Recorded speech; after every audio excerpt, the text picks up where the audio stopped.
Hello, everybody, and welcome to the Para OR Normal Guyz.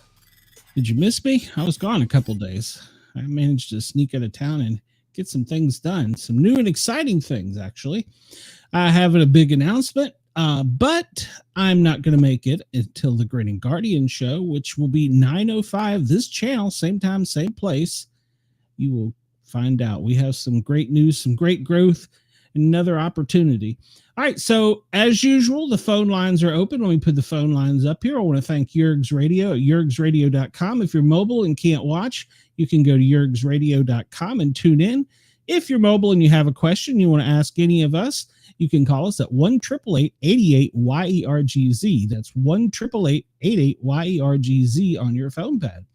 And the chat is open, so let's go ahead and kick this thing off and bring out my angels. I have Miss Cheyenne and Miss Dina. How are you, Hi. young, beautiful ladies tonight? Awesome. How are you? Everybody was all right last week. They had us. Yes.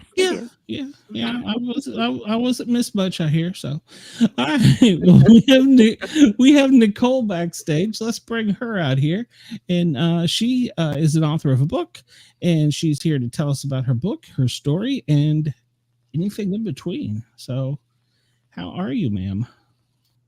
Hi, Glenn. Hi, Shay. Hi. And Dina. Dina. Yes. Nice to meet all of y'all. Nice to meet Nice to you. meet you too. Yeah, welcome. So you and I have been chatting, or well, not chatting, but emailing back and forth for quite a while. And you sent me a copy of your book, and I read it, and wow, what a story. And you did mention earlier backstage you spent a lot of time in Atlanta, so we're kind of close. Since I'm in Atlanta. But you got away. We're close. Yeah. No, I worked at the CDC in Atlanta for 6 years, the disease detective. So I did my contribution to science, and I'm really try to balance science with, when you have, in my case, a near-death experience that kind of goes against a lot of the science about you coming back, actually resurrecting your, coming back from the dead. And where's the proof in that? How can you prove that, that was something greater than yourself? And that's the whole thing about these spiritual experiences, are that we don't have the science. So that's been real hard for me as a scientist to integrate both of that. And that's what I did in my book called You Are Deathless. I tried to integrate both the science that we have now and my own personal experience. And there are hundreds of thousands of people that support a lot of what I say in my book as well. Yeah. That happened when you were a young lady, though, correct? So it's been a couple days ago. Yeah. I was gonna say, excuse me. No. Yeah. Well, I'm trying to set the story for her. Yeah. There's a story on this. I'm not trying to be rude. Yeah, no. Y'all are so Southern polite. Oh my goodness. It's three against one here. You're outnumbered. Okay. I'll just mute myself. Yes. Yeah, it actually, you're right, Glenn. It happened when I was 19 years old, and it happened when I was a cadet out at the United States Air Force Academy in Colorado Springs. And I will tell you right now, the only reason I even went to the Air Force Academy was because I have an identity. I'm a recovering people pleaser. And I don't know if any of you can identify with that, but especially growing up in the South, it's something that we are brought up to do is yes, sir, yes, ma'am. And you keep your emotions that are negative, anger, anything like that, you keep them pressed down. And so you're nice and polite, and it is fine when you're young and you need to survive and you have to do what people say in order to live. But as you get older and you keep doing that, guess what? You feel like a cockroach that just gets stomped on by the end of the day. it doesn't do anything for you, because you're never going, as long as you're pretzeling yourself into different positions to try to please somebody else, you are never going to be able to do it, A. And B, you're never going to get your own voice or your own opinion. You're always going to be saying what other people want you, what they think that you should be saying, instead You of might as you well saying just what be your running on truth. the treadmill. Yep. Yeah, that's exactly right. And you don't even realize that you're still doing it with your mother or with, a family member or, friends, and always just being the pleaser. And so I was doing that to please my father. I had not one military bone in my body. I was a model. I did junior achievement. I did the biggest sport I did was softball. And now I'm going to the Air Force Academy into boot camp. Okay. I got up there. They cut off my hair. They took away everything that I had brought. Except for my bra, and they issued me everything. And I thought the first day, oh my God, have I made a mistake?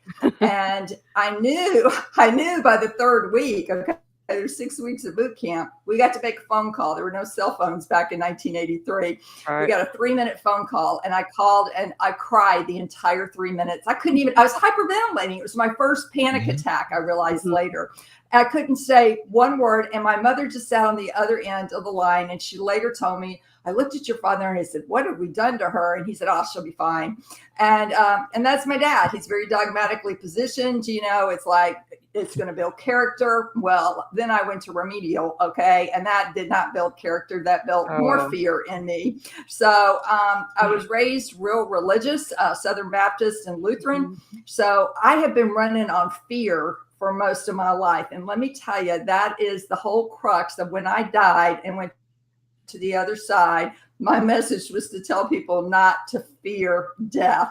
And yet here I am living, growing up with the God that I feared, going into the military, fearing not pleasing the officers, not pleasing my father, and it's just, we don't realize it, but that part of our brain, our amygdala, is taken over, and our sympathetic nervous system, and it's making all our decisions for us instead of our prefrontal cortex, which is where you rest and digest. So it's really, really important that we start understanding how our bodies and our nervous systems are running on fear, and you're never going to have clarity in anything that you decide as long as you're in fear.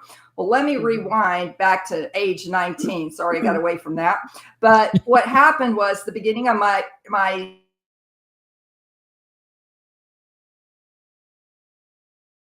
failure was not an option in my family. I had worked my butt off to get in there, and it was like, you're going to stay there and you're going to complete it.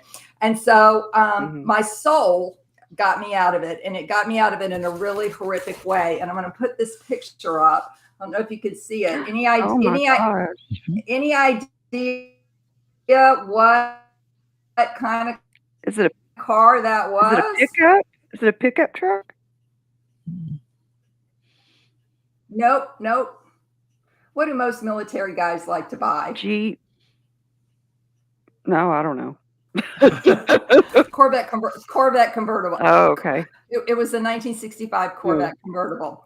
Okay. And I was at a squadron function, and he was the last person to leave. And so I got to ride back with him. And my dad's three rules. He was very rule-minded, was no drinking, no smoking, and no dating cadets. So in essence, no fun. And that's what you go to college for, right? And, right. And I had been such a good girl. I had been playing by the rules, doing everything right. And then I thought, okay, this guy wanted to go have another beer. He wanted to have a cigarette, and then he wanted to make out. And I was like, no, we're not going to do that. And we got on the road. And the next thing I know, I wound up in the ICU at a community hospital. And what I now know is that I was clinically dead for between 10 to 13 minutes. The EMT on the scene came to my hospital about 10 weeks after the crash. I was in the hospital 4 months, and he told me exactly what happened. And I stay in touch with him even to this day. And I write about him in my book. I went back and interviewed him and the surgeon. But what he said was when he got to the scene, out checked him, He had some minimal injuries, checked me, could not get any vitals. So they got a blanket and put the blanket over me. And when he got there, like I said, between 10 to 13 minutes later, he undid the blanket. He couldn't get any vitals. So did something called a sternal knuckle press, which in the healthcare field, if you do that, it's designed to elicit pain in the body. Yes. My right pupil dilated, it flinched and opened and dilated. Okay. Wow. Now, we all have an energy body, and upon death, that energy body cracks open from the top down, and your soul flies out. Okay. Okay. So mine flew out once I went butt up through the windshield. Okay. My memory came back 20 years later, and I know all this now because of my memory coming back 20 years later. And we'll talk about that in a minute. But I went butt up through the windshield. And as soon as I got in the air, I froze because I knew when I looked down, I was going to die. I just knew it. And I cried out, God, please help me. And an angel came down and took me to the other side. But that part of my energy body cracking open and my soul going over, that soul part of me, have you ever heard of the phrase, your eyes are the window to your soul? Yes. You guys heard that? Yeah. Okay. Yes, ma'am. Now think about that. Think about this. My soul left me. I went to the other side, and then they told me I was going to have to come back. And I was like, oh no, I do not want to get in that body. Yeah. But I did come back, and I came back. My soul came back through my right eye. And at that point, they could get a blood pressure on me of 60/0.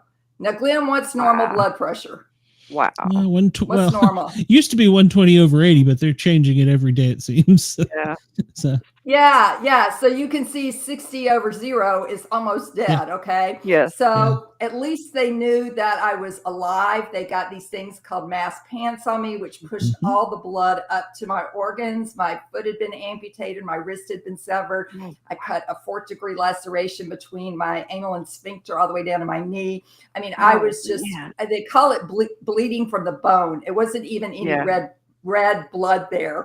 And so they did CPR for 20 minutes the entire time to get me to the nearest community hospital.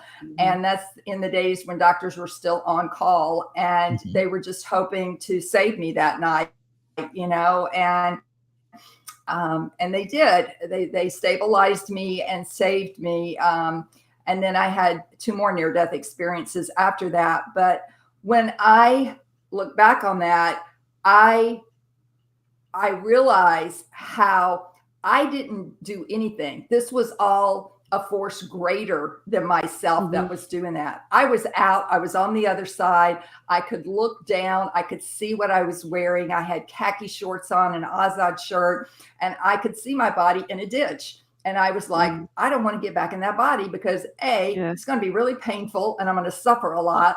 B, I'm gonna be back to an infant state. I couldn't walk. I couldn't go to the bathroom. I couldn't do anything. I literally was back to infancy and was going to be totally dependent on my parents, who were controlling. And I was trying to get away from that. Now I'm right back in it. And it was just, they're also very religious. And when the doctor told them after 4 months of up and down with my health, I was released to go to physical therapy and go home and continue my recuperation. And they said, Nicole needs some mental health help. She's been through a very big trauma. And they said, no, Jesus is going to help her. We believe Jesus is her psychologist.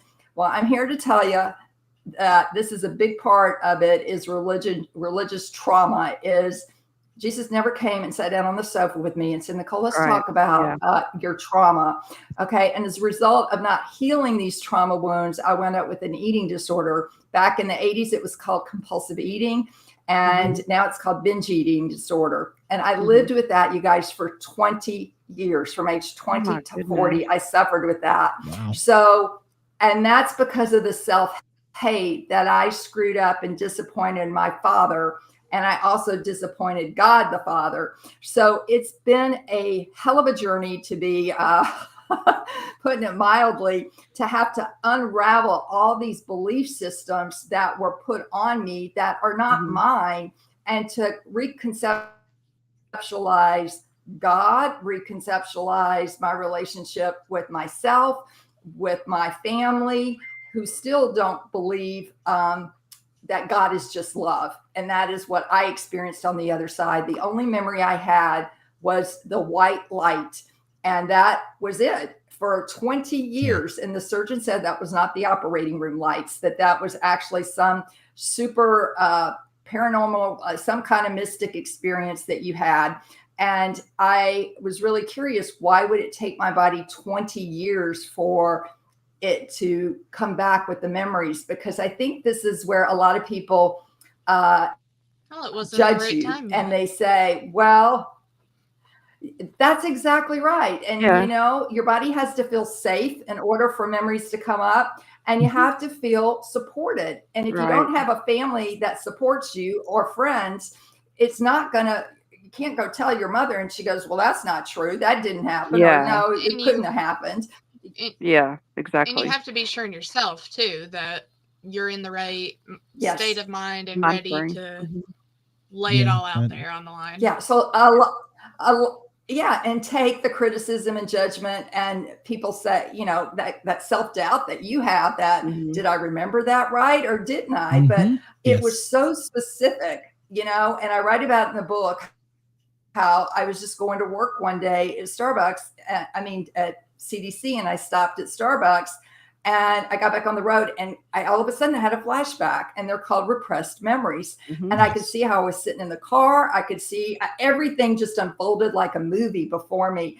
And I was shocked, because it really happened, because he made a sexual pass at me in the car, and I said no, and he got angry, and he turned the wheel of the Corvette really fast. He was speeding, and it fishtailed and hit a huge boulder, and we flipped over, and we were both thrown out, which turned out to save our lives because it landed on its top. So, you know, and then that was like the big aha, why I couldn't sustain a relationship with a guy, because I was always afraid of their anger. If I got them angry, then my brain thought I could be killed. So, you know, it's been a really, really hard journey, because I had to deal with emotions, and I was not taught in the military. It's either yes sir, no sir, no excuse sir. Okay. And that was pretty much in our family. So our country is very illiterate when it comes to emotions. We pretty much have 4 emotions: bad, sad, mad, and glad. That's our buffet. And so we need to learn that the emotions stay in our body unless we feel them. And if you don't, you are going to wind up later in life with physical illnesses that they're not going to be able to figure out what's going on, because it is something that you repressed emotionally that needs to come out and be dealt with. And that was a lot I just put out there. I agree. I know. It's just so true. Yeah. It's just so true. What I was going to say, I was just wondering, as a firefighter paramedic, how did you just tell my story? So.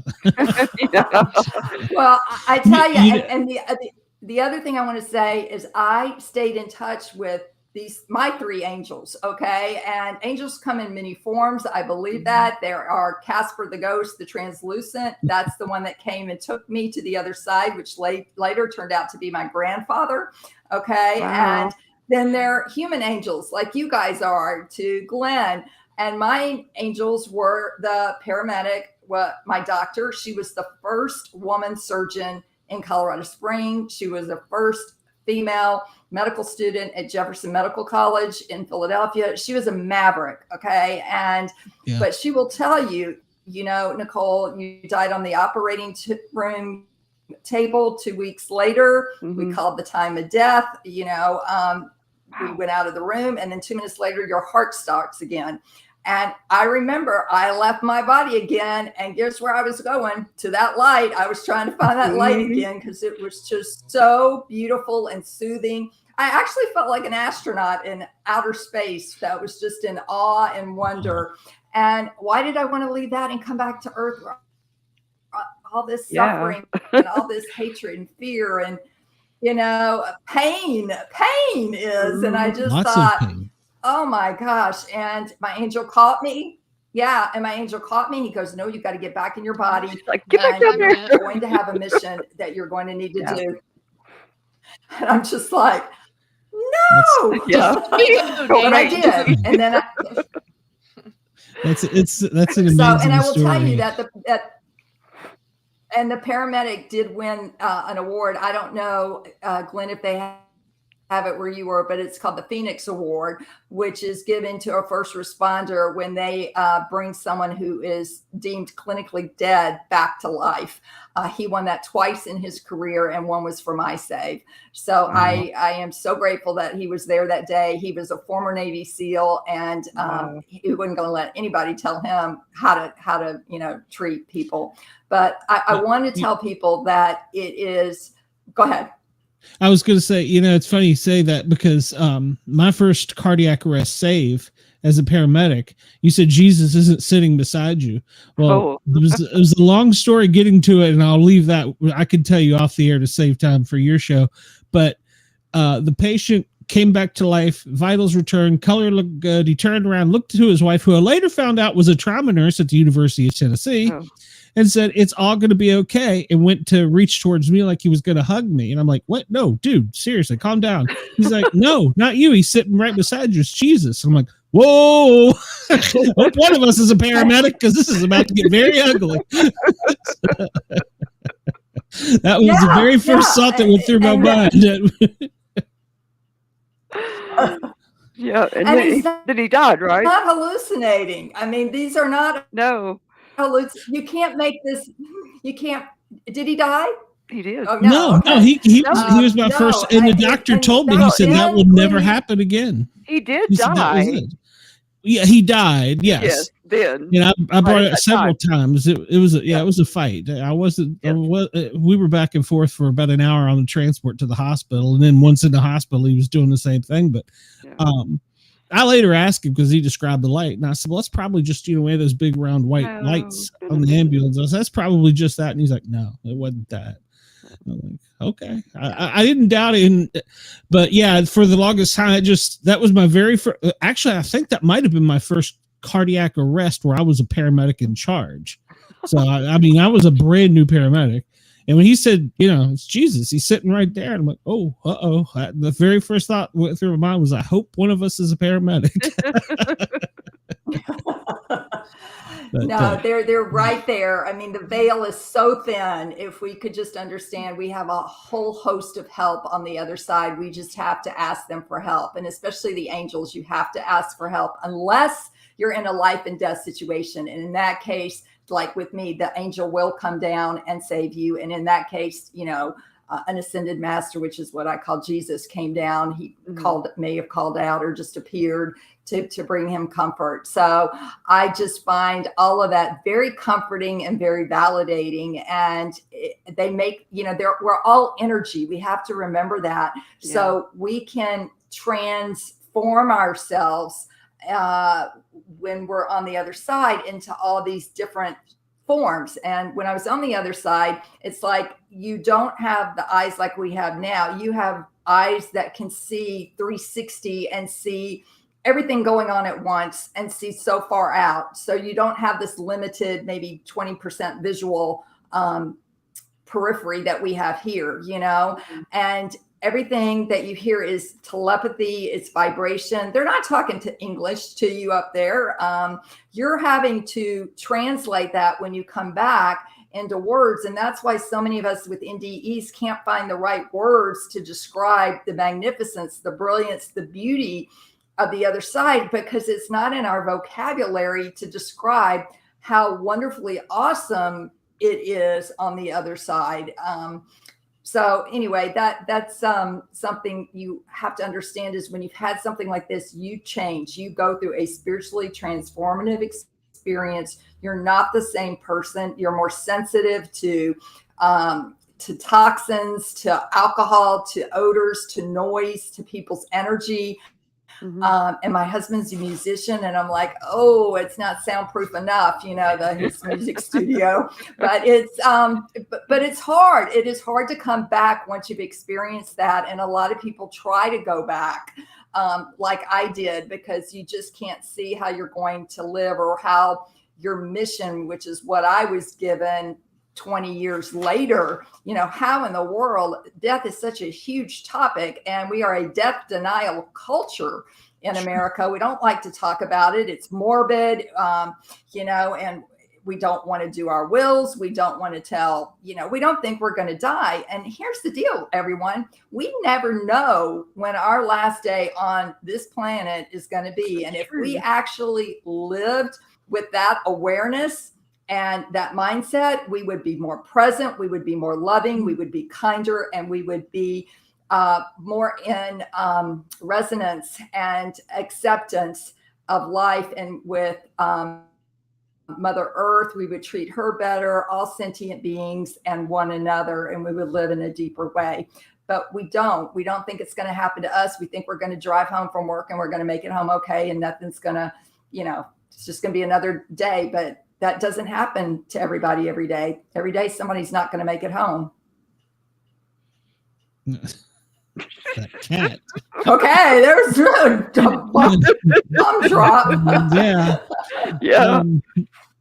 Well, now you mentioned that there's. But I mean, it's something we need to think about and we need to talk about. Yeah. No, absolutely.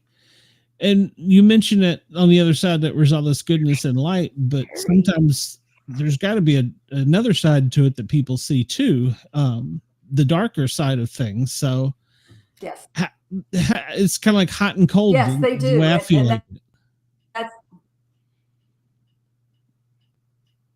Well, I think they estimate between 11 to 22% of the people that have an NDE. It's called a distressing NDE. So it's more on the darker side, or it is dark. And what I will say about that, there are books written about it by scientists and by people who've been through that. You don't have to be a bad person to have a bad experience. You can be a good person and still have a dark experience. Bad and good are earth terms that we created on planet Earth in order to evaluate ourselves and others. Those terms do not exist on the other side. There is no judgment on the other side. Let me repeat that. There is no judgment on the other side. So what we do here on planet Earth is we tend to put judgment first. We judge everything, okay? And judgment creates a lot of fear. And then we'll look at loving that person. But we're going to judge them first. Oh, you did something bad. Then we'll love you. And then you're going to have peace, right? And I'm trying to reverse that order and say love goes first. Take out the judgment. You won't need the judgment if you love yourself and you love others. And then you will have peace. But you're not going to get to peace as long as judgment's in there. And you're not going to be judged on the other side. You will have a life review. Okay, let me make sure you do understand that part, because everything that you say, do, and think here on this planet matters. Okay, that's what you think.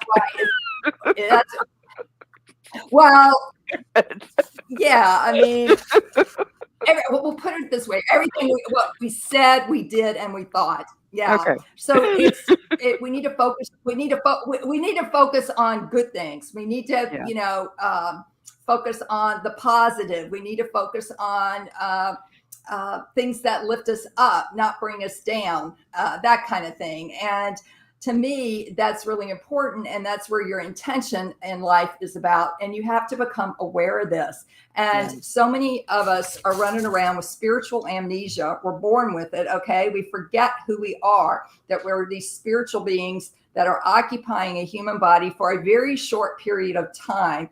And until we have accomplished what we needed to do here, learn the lesson, or in my case, I had to rewrite my contract about why I was coming back. So why I'm coming back is because this is my mission now, is to tell people not to fear death. And also the death of identities that we carry around, these mistaken identities, like a people pleaser or being a rebel or what it is, because once you get rid of those identities, you have freedom. Okay. And that is what, if you're in fear, you're not going to be free. So that's why I tell people, you need to really dig apart this, take off the layers of what really you are afraid of when it comes to death and dying, unpack it and get to the root of it so that you can truly live, because you're not going to truly live your life and celebrate your life and enjoy this life if you're in fear. Yeah, that makes sense. Now, one of the comments was, or questions really, are there ghosts talking to you every day? Talking to me? Yeah. I guess I have angel. No, I don't have ghosts. You're not a although I live in a home. No. Okay, yeah, that was I live in a house that's 1850, but but the guy that lived here before had great energy. He was I know all about him. I know where he's buried. But he was he helped abused kids. He helped build the railway in New Bern. I mean, I have all this information. I'll be back.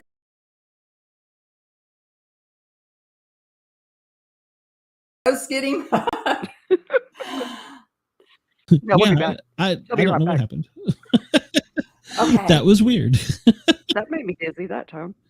Yeah, I don't know what the heck happened. See, okay. See, there, those, well, the angels somebody have giving us spoken. A message somewhere.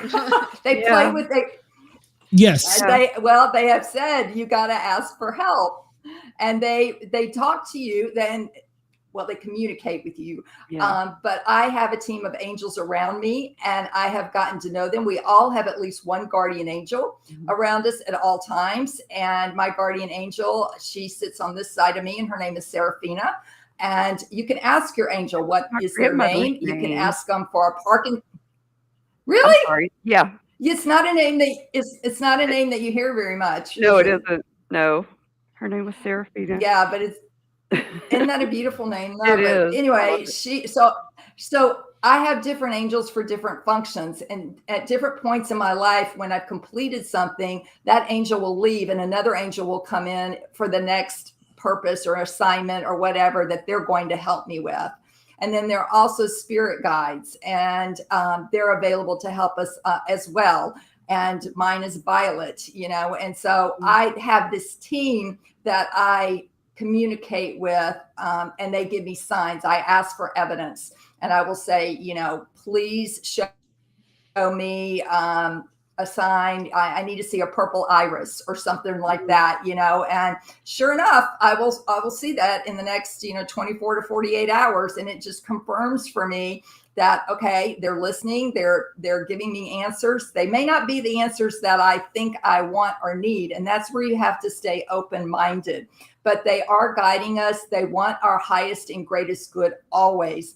And when you're in fear, usually worry goes with fear. You're so dense and in a low vibration, spirit can't break through that. So that's another reason why you have to start digging in and unwinding this worry that you live with and the fears that you're living with.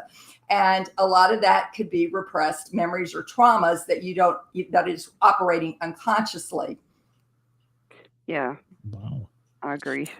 Well, do you think that you come back multiple times? But go ahead with your, but that's one of my questions. I was going to ask reincarnation, but go ahead. I'm sorry.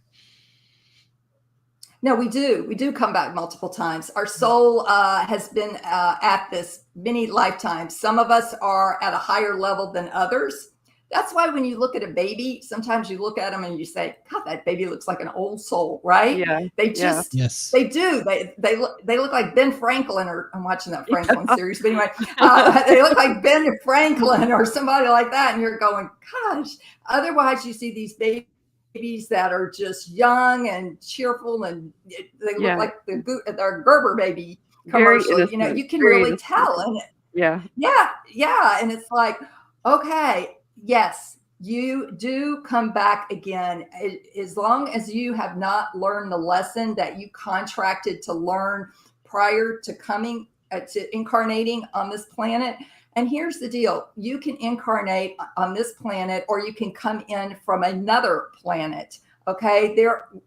We would be very simple-minded to think that we are the only living species out here. Okay. There are other, yes. That's a beautiful word for it. Okay. Yes. There are other planets, there are other beings, and they're at a higher frequency. They're at a higher vibration. They don't treat their animals like we do, like some people do, okay, abusively, or slaughterhouses in terms of getting something to eat. They can't understand how we would murder other souls. In the military, they taught us we all bleed red, okay?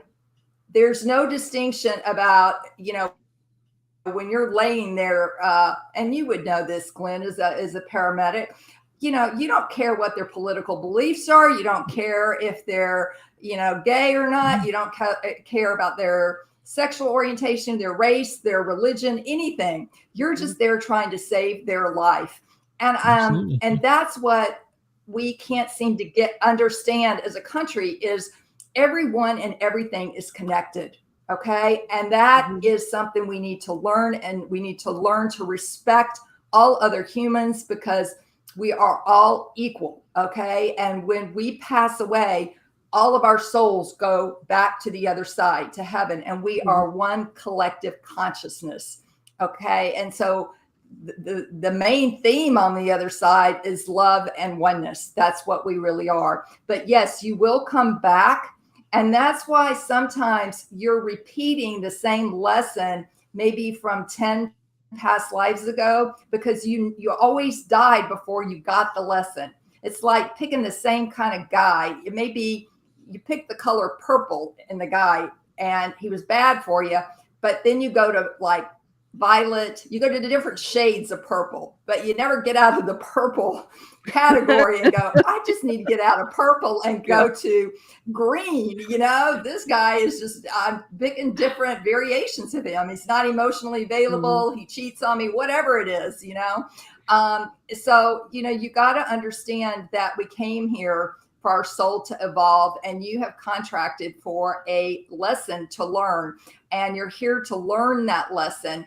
And I want people to understand that they're not mistakes here that we're making. We, again, use that term here that you made a mistake, but it's about learning from the lesson and becoming aware. And the only way that you're going to change who you are is to become aware of something. And that's why it's so important for people to understand they need to start understanding what their concept of God is, because your belief about God shapes your relationship to death.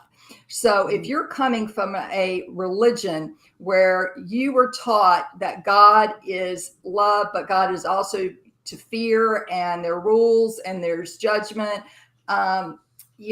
what I want to say is it's okay to have a belief in God, but God is love, and anything that's telling you that God is fear is going to keep you in a low vibration, and you're going to stay stuck. You're never gonna manifest or actualize what your great desires are, because you're always going to be in fear of not being good enough or worthy enough, or any of these belief systems. But I really want people to understand that love is the most important thing, and God, source, whatever you want to call it, is love. And it's an energy. There's nowhere God is not. It's an intelligence. It's always been there. It's always going to be there. But yeah, we're going to rotate through, and you're moving up the scale. Do you guys remember in school Maslow's hierarchy of needs? Yeah. Yes. Yeah. Okay. So what's at the top of that pyramid? Success. No. Self-actualization. Okay. Yeah. Success. Then help others. Yeah. You flipped it.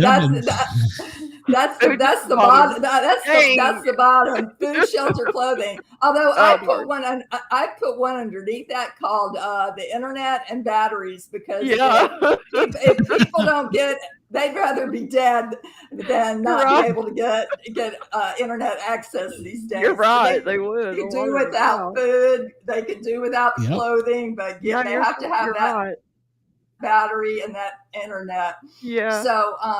So anyway, I want to talk just a minute about something called soul loss or soul fragmentation. Have you guys ever heard of that concept?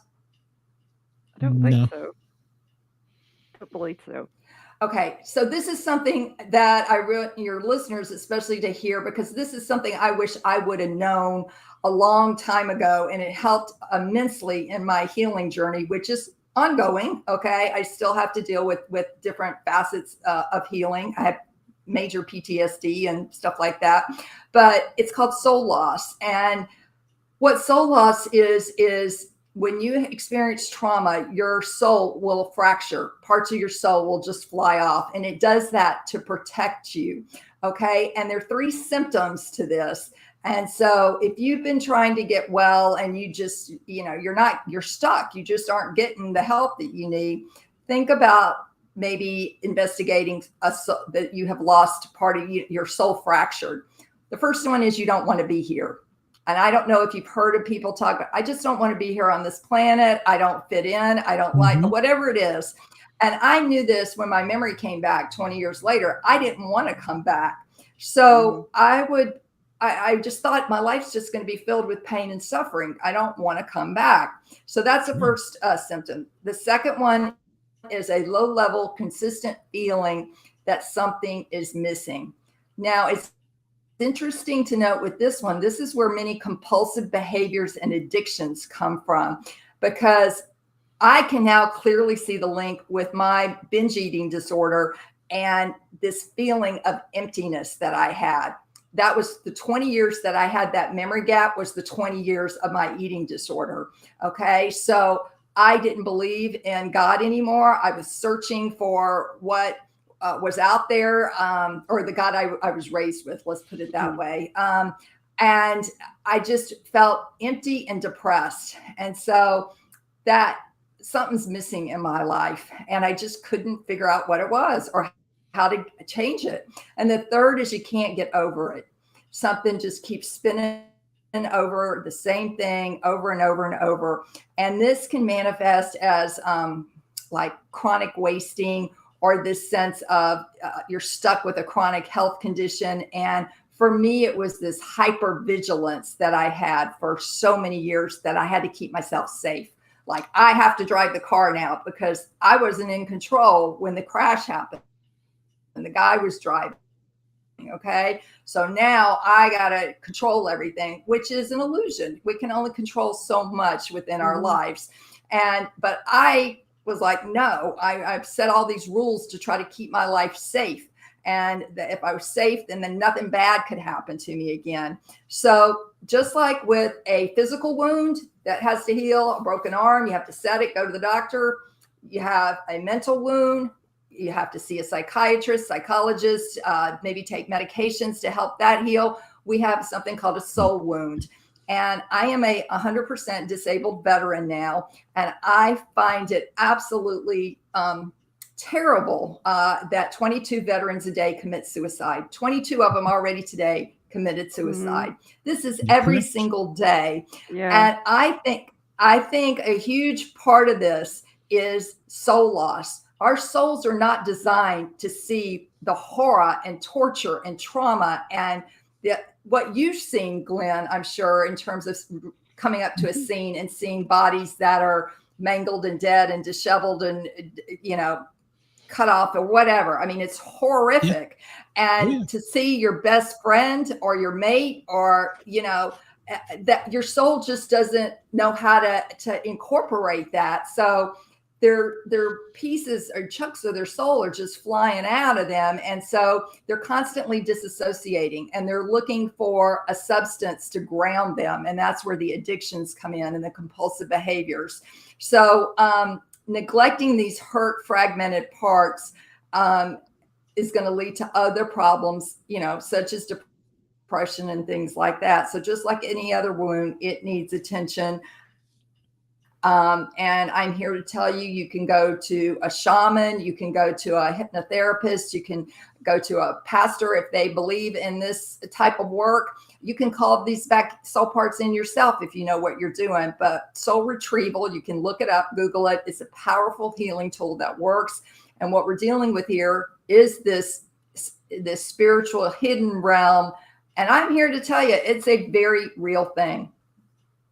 How do you find somebody that's legitimate to do that?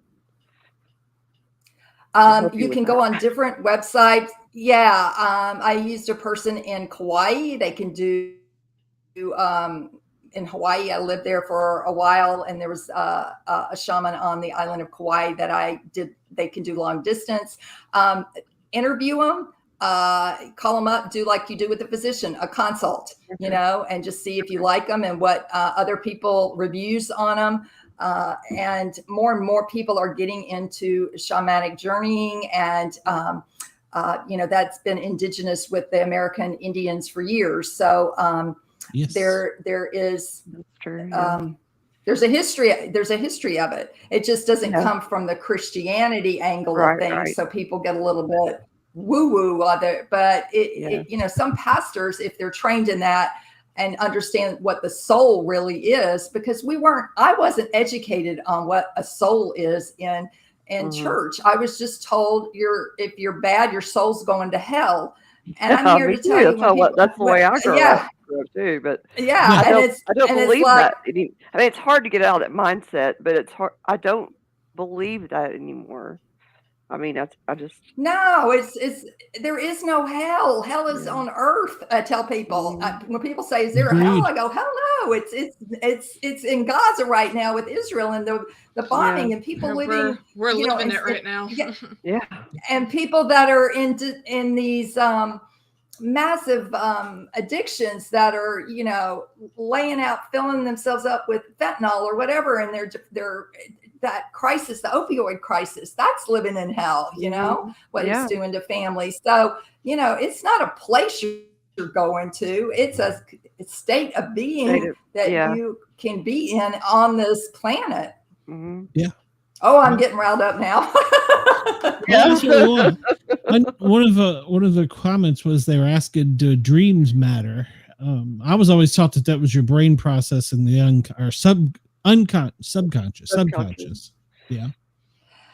Yeah, dreams matter. Dreams are trying to get your attention, and when we go to sleep, our body goes into a different state. It goes into there's the different waves that we go into, REM states, and so basically your body is at a point where it is the closest to the other side, okay, because you're not conscious, and so it's giving you images of the dream is images of things that you need to pay attention to in your life.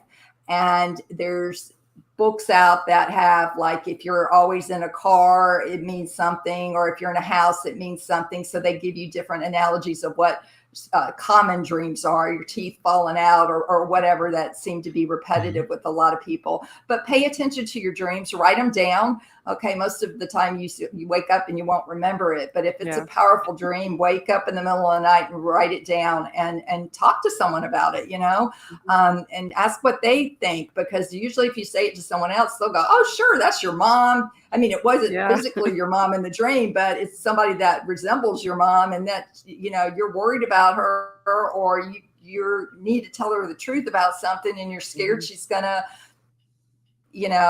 be hurt and she's going to reject you and get mad, and you're not supposed to hurt your mother, and you hurt, all these messages come through. So you're living in this fear, but you need to tell the truth. And so it's really got you in a catch-22. Yeah. Well, we also have people that come on here and tell us about demons and bad things that they've done to them, and bad ghosts and spirits. What do you think that is? I mean, I always thought that maybe it was just there's mischievous people, maybe there's mischievous souls. I don't know. There's mean people, there's mean souls. I don't know if that's. I think a lot of times there are souls that get when there especially is a trauma where they die and they get caught like between being able to go over to the other side and being here on Earth, and they're trapped. And they need permission, they need help to get over to that other side. So they're trying to get someone's attention, and sometimes the only way to do it is in a negative way. And so I also think that a lot of times people that have NDEs that are distressing, they could be drug related, they could be the drug is causing them to experience something in a more distressing or distorted way. It could be that they're at a certain point in their life where everything is dark in their life. Dark night of the soul. I don't know if you've heard that, but sometimes you go through it and you don't think you're ever going to get out of it, and you just get deeper and deeper into this darkness. And so when they're in that state is when they experience that darkness. And so some of the NDEs actually start out in the darkness and then wind up in the light. So it can transfer in that. So, I really have to watch my energy, and I'm always clearing my energy. And that's important for people to do, because it's called energy medicine, actually, because we'll absorb, especially if somebody does not take responsibility for something that they did. If you're an empath or a sensitive person, you'll take on the responsibility, even though it's not yours, and you'll own the feelings that should be the other person's. And you wind up carrying that, and it makes you sick. So you got to get real clear and keep your energy clear of what's your boundary and what's their boundary. And it's hard to do if you grew up with somebody that's always putting the blame on you. You're always the one who is at fault. They never take responsibility. Yeah. And so watch that in your life if you're got people like that, because they're toxic. Let me just put it that way. Yeah. Yeah. Well, we always ask, your whole story is paranormal to most people. So we always ask the guests right at the end of their part of the show, if they have had any experiences, as far as anything, could be ghosts, Bigfoot, anything. It sounds as though your whole experience was paranormal, but have you had anything separate from that? I will say my grandfather came to me right after I wrote the book, and it's called You Are Deathless. And I want to tell you this real quick. See that credential there, BTDT? Yes. Do you know what that means? What is it? No. What is it? Go ahead. BTT. I don't. Big deal. I don't know. I've never seen that. I think I have, but it's been there, done that. Okay, and that is my credential for I like it for being on your show and experience stuff. Yeah. Yes, I want people to. If you have like this. Yeah, because this is something that you don't get a certification to go into the other side and come back. That's and true. Getting your memory back, and then continuing to have experiences to support you. Okay, so I will tell anybody, if you've had experience, that trumps education and theory and all the rest of the letters that are out. I'm getting help with someone. I want a therapist who's been there, done that, knows about it. Yeah. So anyway, I put that on my book. So you guys feel free to add that to your resumes as well. If you have experience in some field that doesn't have a quote certification. So my grandfather came to me. I was just writing one day and I smelled cigar smoke. Okay. And no one in my house smokes. And I was like, oh my goodness, where is this coming from? And then I heard a voice and it said Nicole, and I was like going, this is weird. And I said, I just answered it. I said, yes. And he said, this is your grandfather on your paternal side. And I'm like, oh my gosh, what are you doing talking to me? And he said, and he said, because he smoked cigars and he drank alcohol. And he said, I want you to know, in the book, I couldn't identify a lot of NDEs they see deceased loved ones on the other side. And by the way, your pets will also be on the other side. So your pets will be in heaven with you. So he said to me, in the book, you called it Casper the Friendly Ghost, but it was really me. And he said, I'm coming to you now because you're 58 years old and it's August. And I died at age 58 in August. And I was an alcoholic while I was on Earth. And the guy that was driving your car, it turned out to be, was an alcoholic. So I needed you to know that I saw the suffering and pain and abuse that you were going through at the Air Force Academy. And I knew how bad you needed to get out of there and that no one was helping you or giving you permission to leave. And he said, so I was the angel that came down and pulled you up, and I will be with you for the rest of your life until you expire and come back and see me permanently. And he was in his early 30s. He was in his early 30s. And it was just such a comfort to me. And he said, I'm going to be your military angel and I'm going to protect you. And anytime there's a possibility that you're going to be in an accident or anything like that, I'm here to protect you until you are ready. You've done what you have come here to do, and it's time for you to pass on permanently to the other side. And I was just blown away because I couldn't make that up. And it's just like, oh my goodness. And the alcoholic parallel, because when you're on the other side, it didn't matter what you did here. That didn't matter at all. You don't even know that on the other side. But the fact that they were both alcoholics, he understood the situation. And it just makes me feel closer to him because I was only 6 years old when he passed away from a massive heart attack. Wow. That's you have an incredible story. You do. And speaking of which, you've written your book. Where can people find it? Where can people find you? And if somebody has something they want to share or just ask, how can they get in touch with you? Well, you can check out my website, www.nicolekerr.com, and you can get the book on Amazon. It's only $9.99. Okay, that's a Frappuccino and probably a croissant at Starbucks. Okay, it's not. Yeah, exactly. So, $10. Took me 13 years to write it.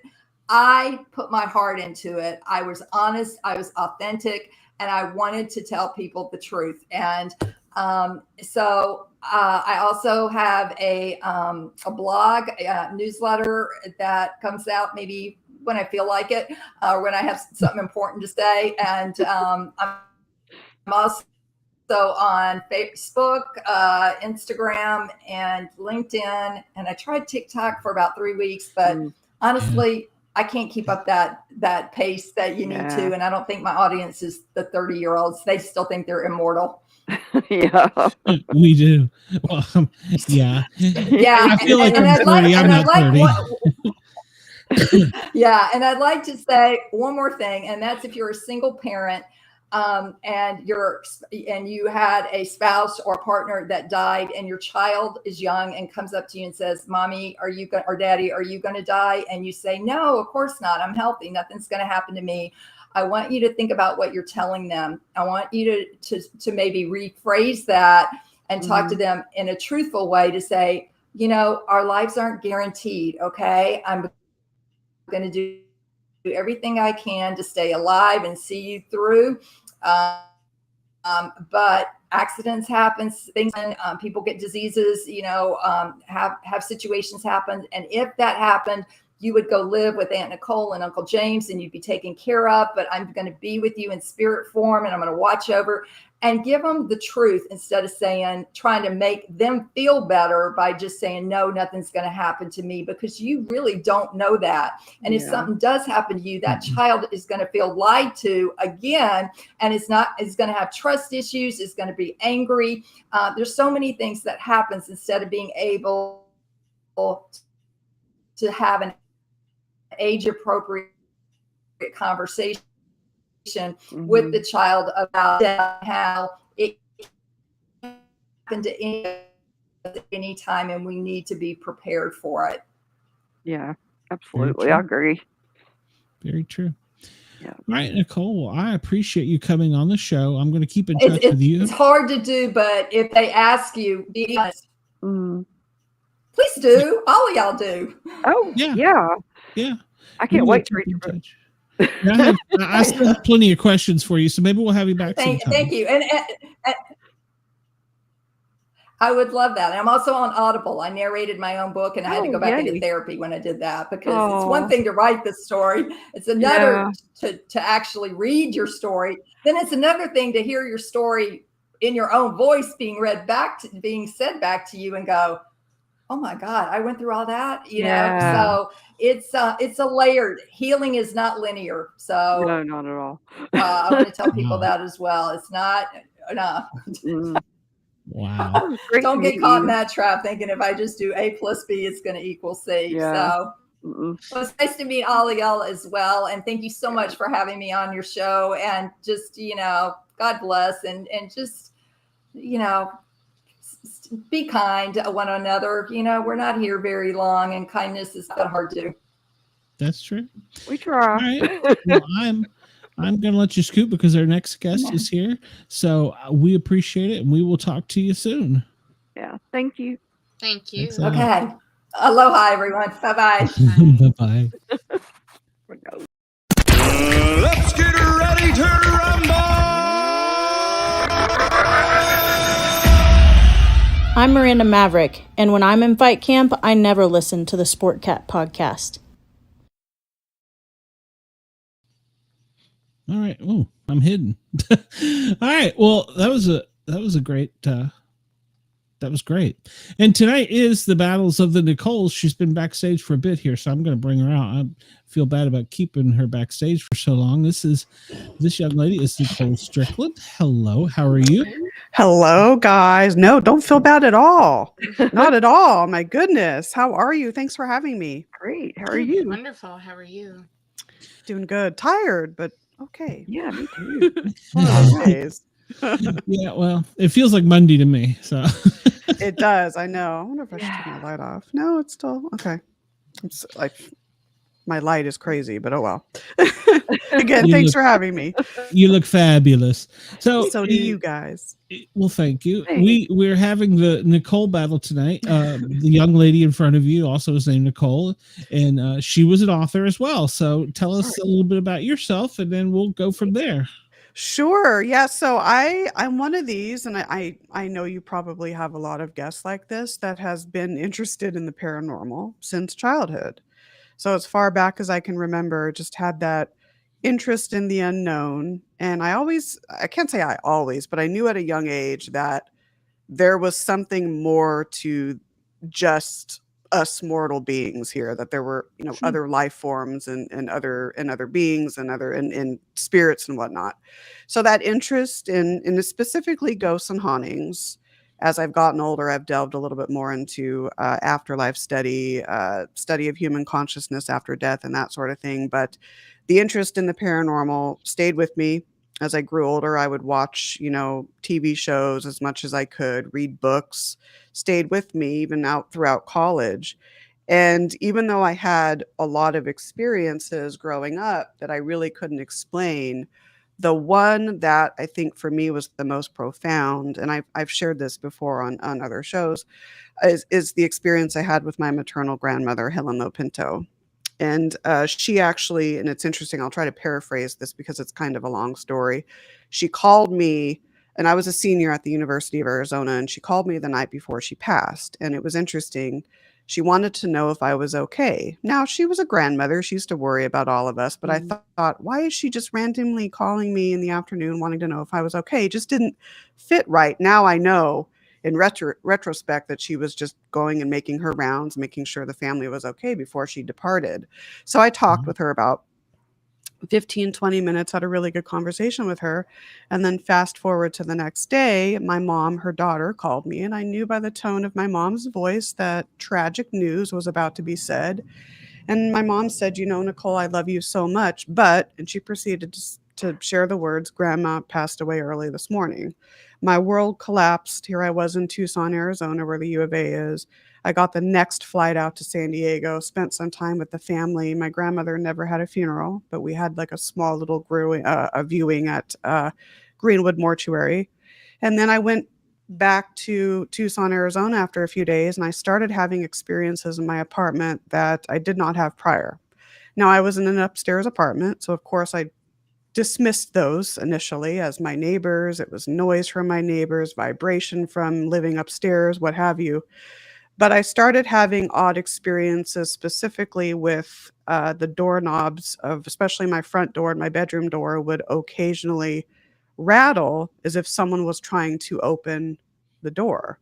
Now, interestingly, my grandmother, when she was alive, would go around the house at night, her house in Kensington in San Diego, and she would make sure that the doors were all locked. Again, I didn't really think it was her right away. Mm-hmm. A few days later, I was sitting on my bed, I think writing a paper or something, and I didn't see anything, but I felt what felt like a disembodied hand kind of touch my face, and it felt comforting. It felt like it came from someone I knew and loved very much. That's when I started to connect the dots. Could this be Helen communicating? But again, I was in grief mode. Maybe am I projecting this? Is this some sort of bereavement hallucination? That's kind of what was going on in my mind. And then a few days later, give or take 2 or 3, I must say, I was again in my bedroom writing, I think studying or doing a paper, when all of a sudden I noticed something. My closet was off to my left side. And so I noticed something there. And when I looked, there was my grandmother, complete full-bodied. It appeared as though she had almost like a spotlight shining against her back. So it created this like whitish halo around her. And she looked about maybe 10, 15 years younger. She did not say anything, but she had a smile on her face. She was wearing one of her favorite house dresses that she used to like to wear. And the experience seemed to play out in slow motion. I would say that I looked at her for about maybe 1 to 2 seconds. And then I saw her just fade before my eyes. And so that's when I started to connect the dots. Again, I was still thinking, am I projecting this because I'm in grief mode? But now that I've thought about it over the years, and she has come and visited myself, my mom, one of her daughters, of course, her youngest daughter. And I do think that it was a legitimate visitation. And so that really catapulted me. And it was after that I started investigating the paranormal, just working out in the trenches and working with different teams.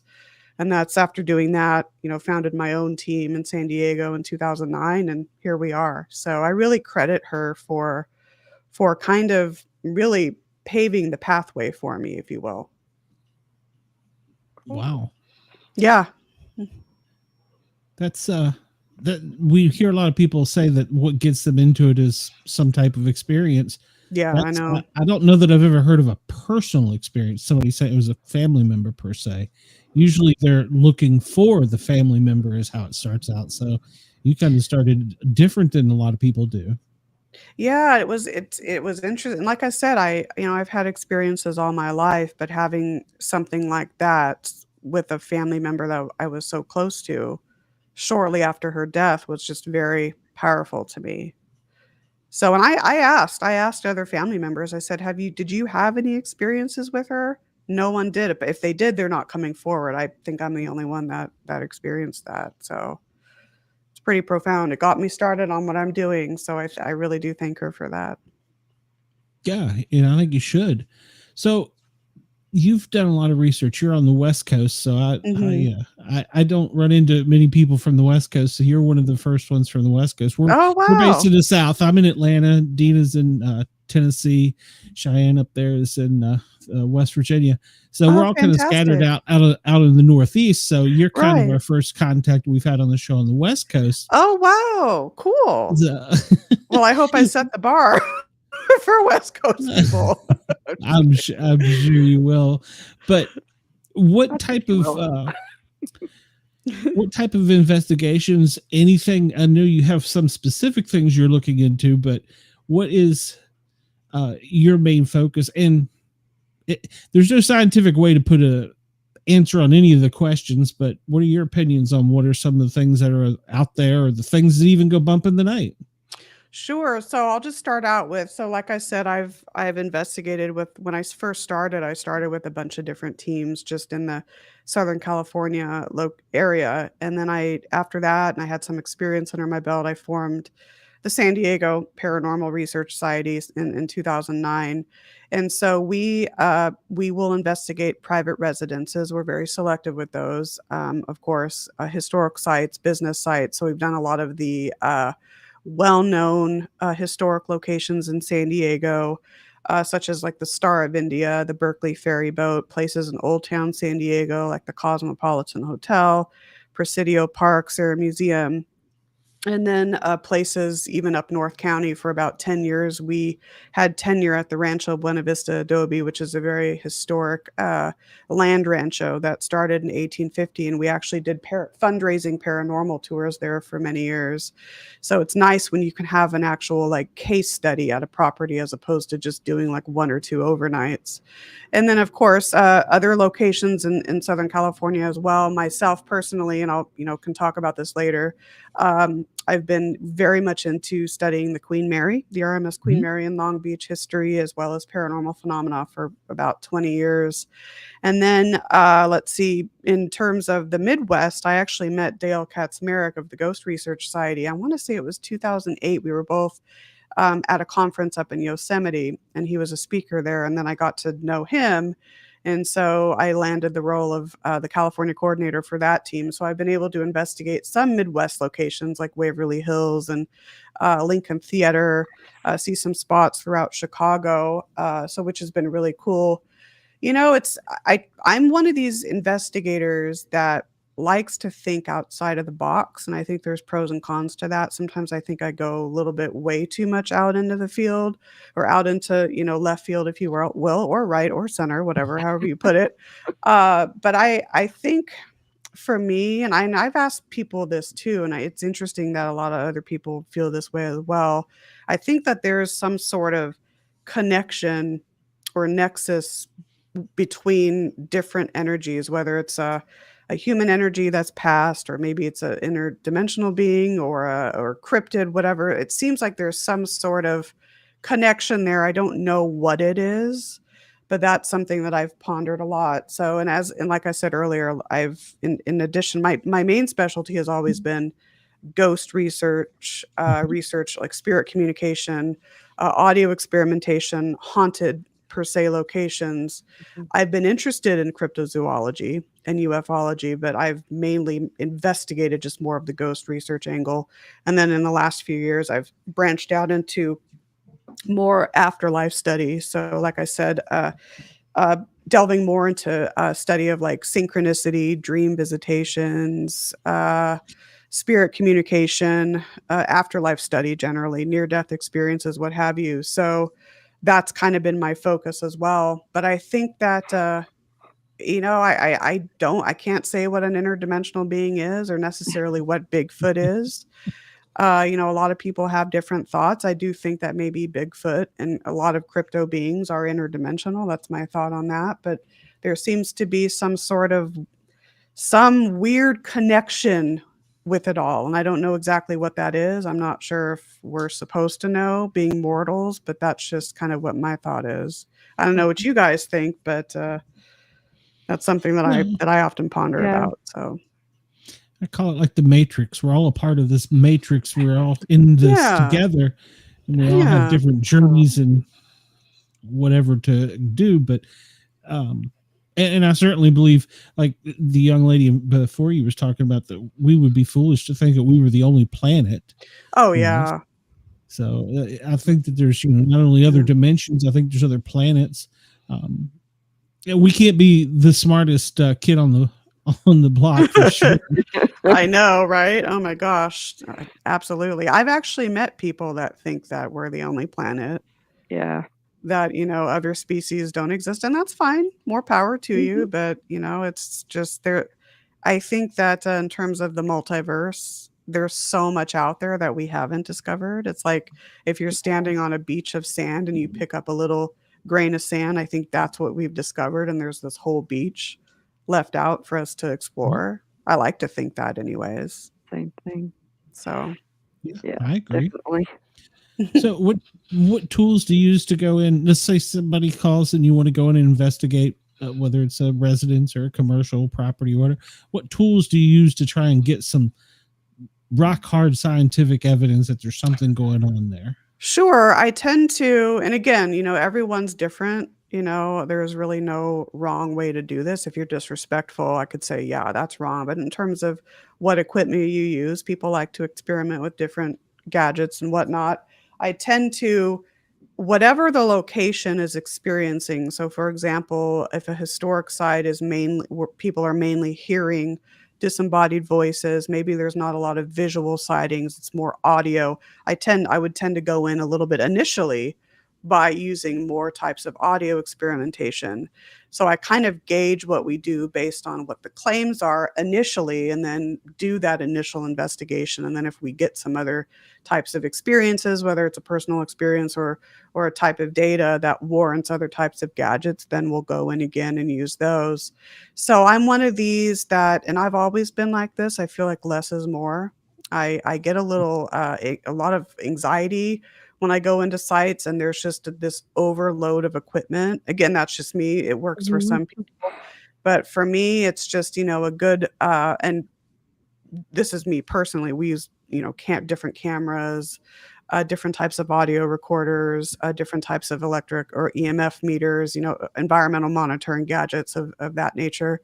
But if it were me, I would be happy just going in with an audio recorder, maybe a good camera, maybe my phone, make sure it's on airplane mode, and I'd be set to go.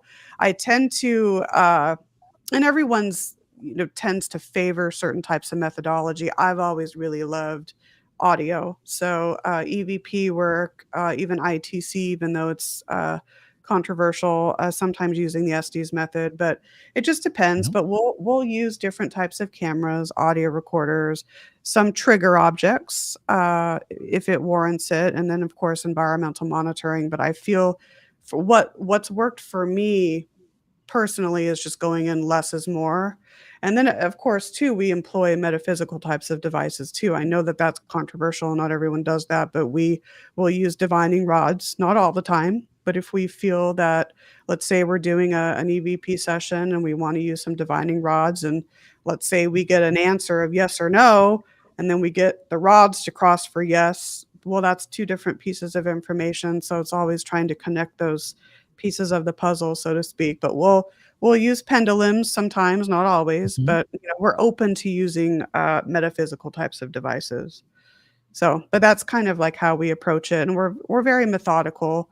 A lot of times with a historic site, the claims, the types of experiences. You don't necessarily need to interview the managers or the curators unless they have something new to add. Of course, a private residence is a lot different. It's almost like social work in a way, where you're really kind of sifting through the family dynamics first before you actually get to the paranormal side of it. Yeah. So when you're interviewing the family, you got to go the persons. You have to go from everything from their history to the house's history. Exactly.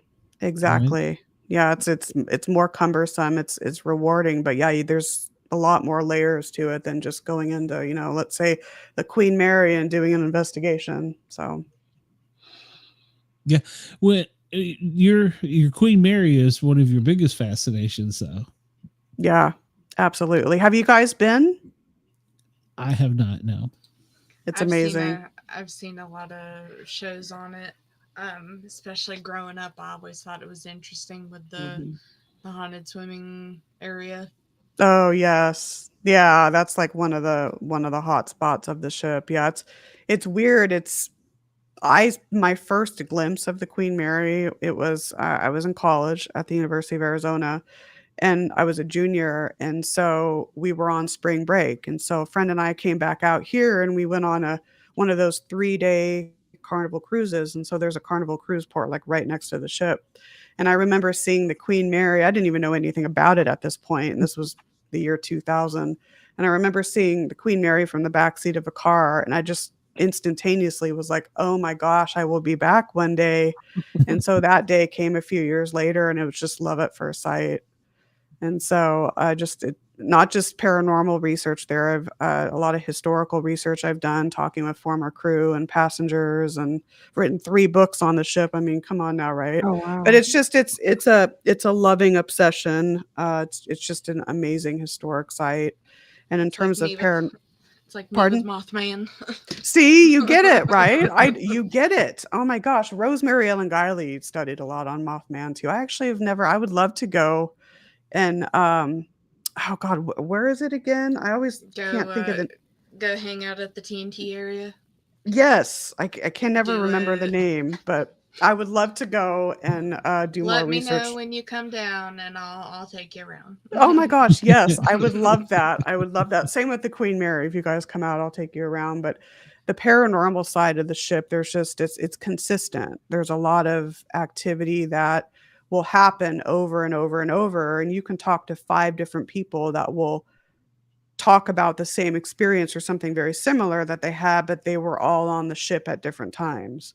So it's really, really consistent. It's almost like, I don't know, it's weird with the Queen Mary, and I'm sure this happens with a lot of other sites as well. I almost feel like it's one big giant time capsule where almost the past, present, future kind of fuse. It's weird. It's weird. It's a well thought out, thought that I have, but that's just, that's kind of where I'm going with it. Very magnetic, that sort of thing. So I've heard a lot of people say that, the different things that I've watched of people talking about it. Yeah. That it's just one big, like it stays in that time. It does. Yeah. And I mean, there's a lot of aspects of the vessel. So you have a lot of Art Deco influence from the time. 56 different varieties of wood from all over the world that are inside the ship. So when you go on board, I mean, it looks like it did back in 34 when it was launched. So that all adds to it. And they have parties on board. They have reunions. There's, it's a hotel, so people stay on board.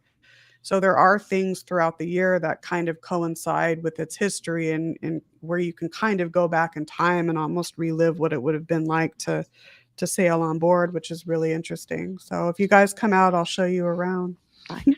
At least it's a ship for them to be doing all that. Like in Weston, here in West Virginia, there's the insane asylum that used to be where they would hold like the local prom. Oh my god! Like, y'all are nuts. Yes. Yeah. When we went on the tour, they brought us into like their ballroom, and they're like, "Yeah, we used to." Oh my gosh! I'm like, y'all are nuts. I mean, out of all the places they could have prom, they chose that. Oh my! Insane asylum. Oh my gosh! Weird. Well, that reminds that is one, insane. That floor don't look like it can hold all them kids. No kidding. 2, oh my god! Are you locking them in here so they don't go? Yeah. Commingling around the facility. That is nuts. It reminds me of, I don't know if you've probably seen it. It's in a part of LA called Boyle Heights, Linda Vista Hospital. Very haunted, very, very haunted. They turned it into like a retirement home now. Just like, wow. What? It's not crazy. Today, Satan. No, I know. Oh my god.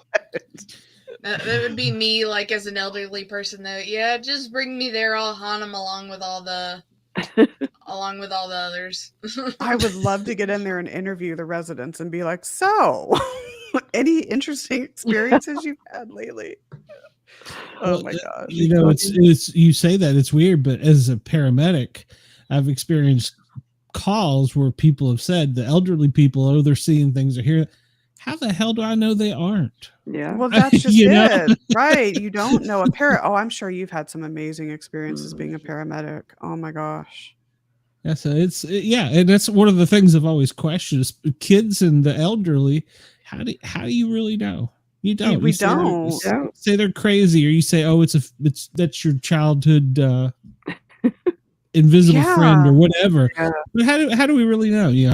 Or even others that may not develop as fully mentally or physically, they may have experiences too, and we're just pushing them aside because that's not the true. normal.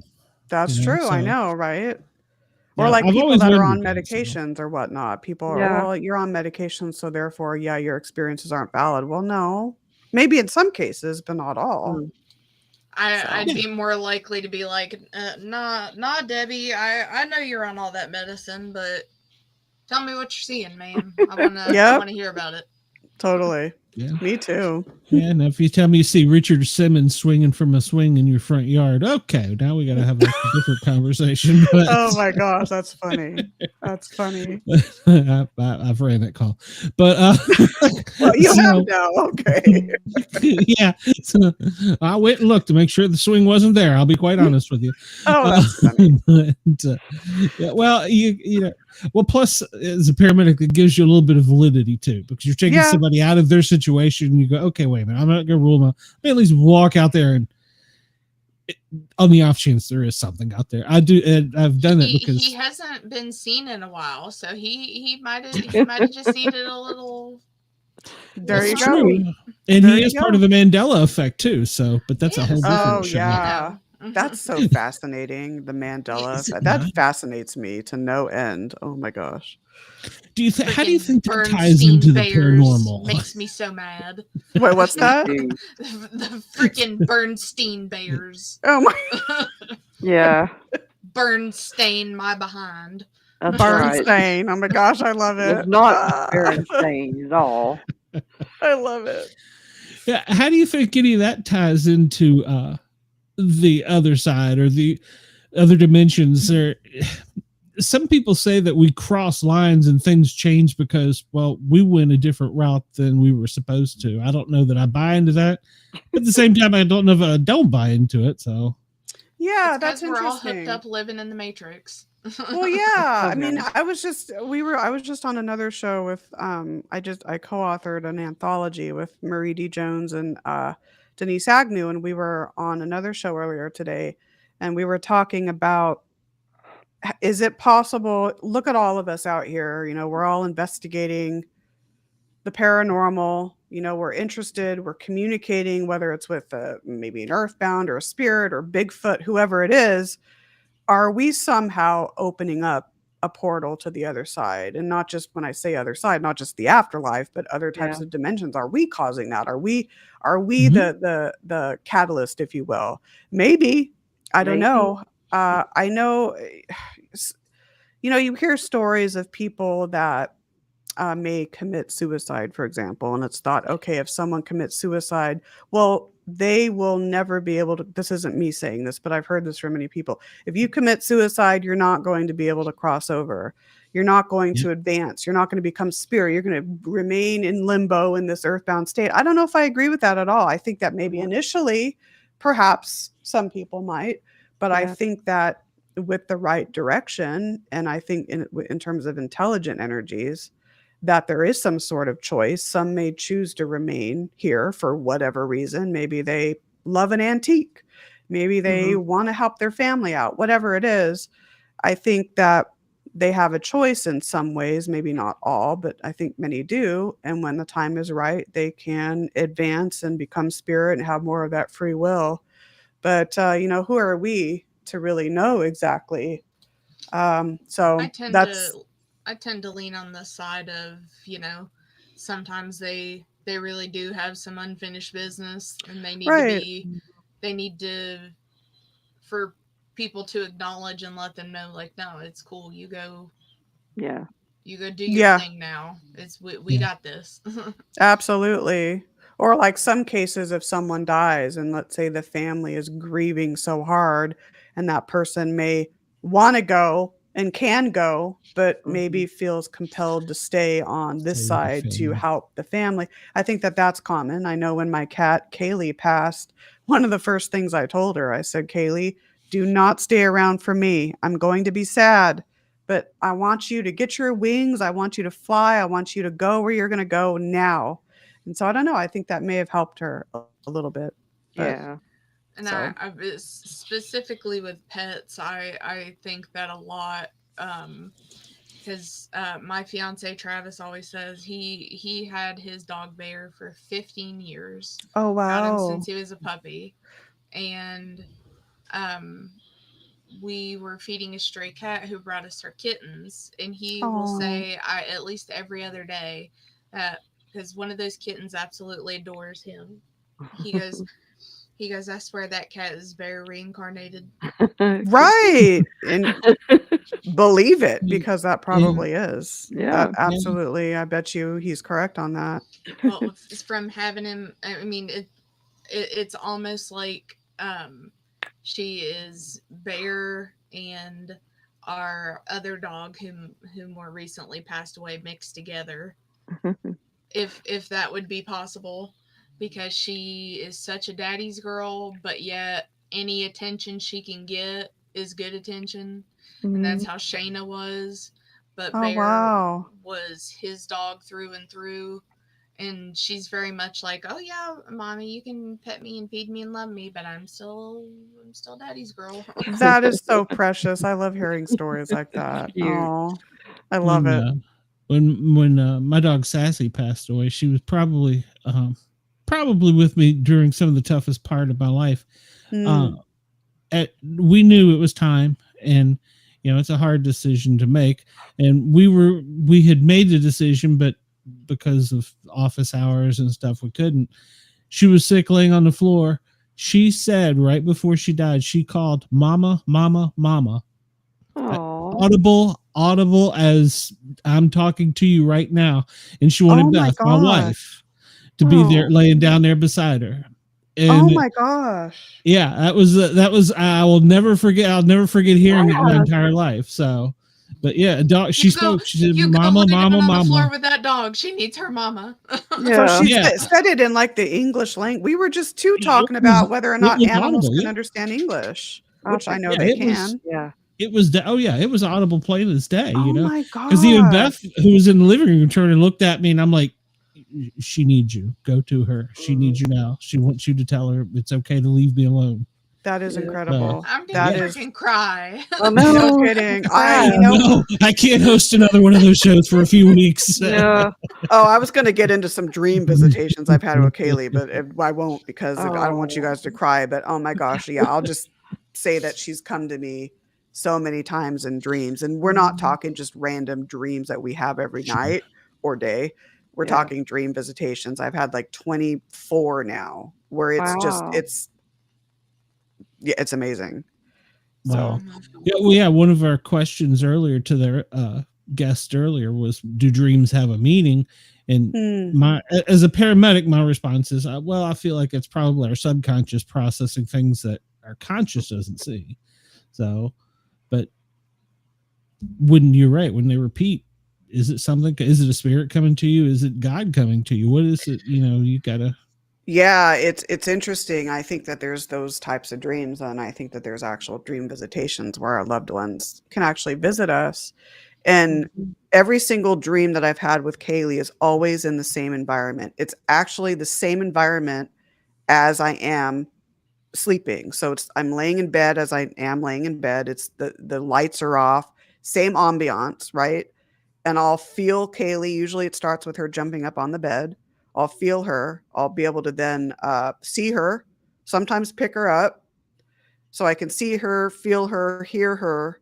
And it's phenomenal. And one of the last ones I had, and this was in the visitation, so in the dream, and they're getting longer too in duration, which is really weird. But I was, feeling her and talking to her, and she was on my chest, and all of a sudden, in the distance, this like whitish orb of light appeared, and it had like jagged edges.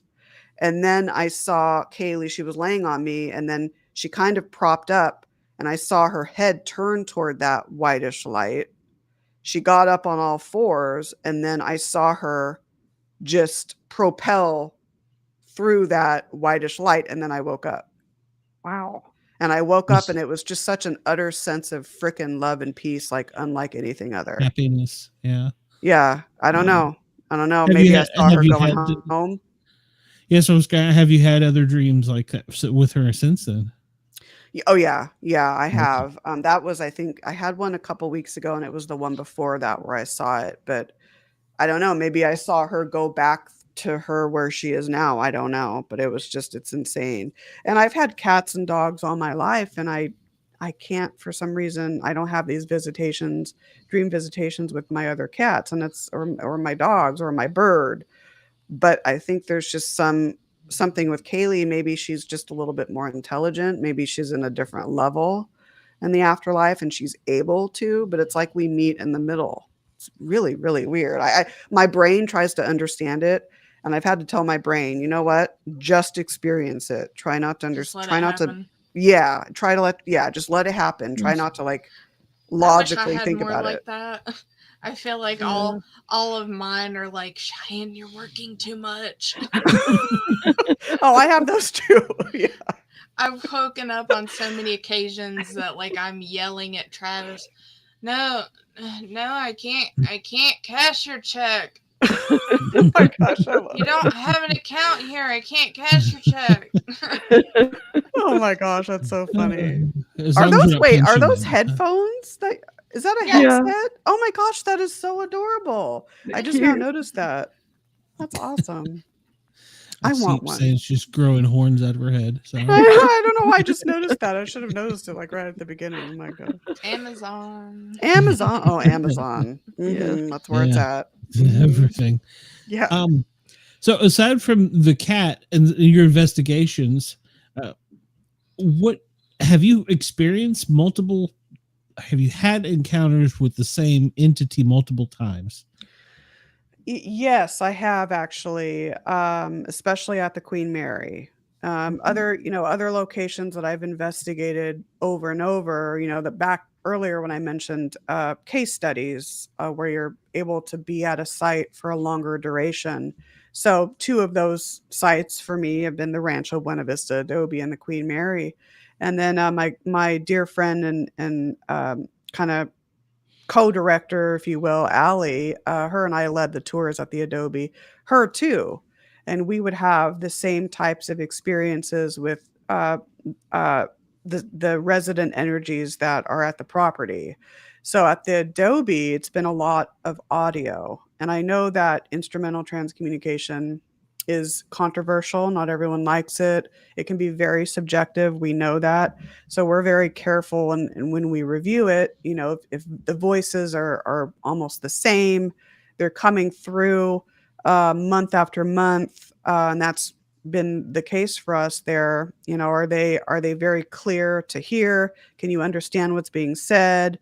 If we're talking about or asking a historical question, they'll often answer, and the answer pertains to the history of the property. So those are things that we look for. And so that's been the case at the Adobe. For me at the Queen Mary, there's a lot of intelligent resident energies there just after years of going there that know me and I know them. One of whom, there's many, but one of whom is Jackie, the little 6 and 7-year-old girl that is often seen around the ship, specifically in the pool area. Now, with her, she was coined by Peter James, the psychic Peter James, and he was on the show Sightings, and he actually was the resident psychic many, many years ago on the Queen Mary. And so I believe he coined her, I want to say around 91 or 92, and he felt that Jackie may have passed away by drowning in the 2nd class pool, which is now the 4D theater. It was stripped when the ship came into Long Beach. The former 1st and 3rd class pool is still there. That's the famous pool you were mentioning earlier, heart of the ship. And so a lot of people will experience her there.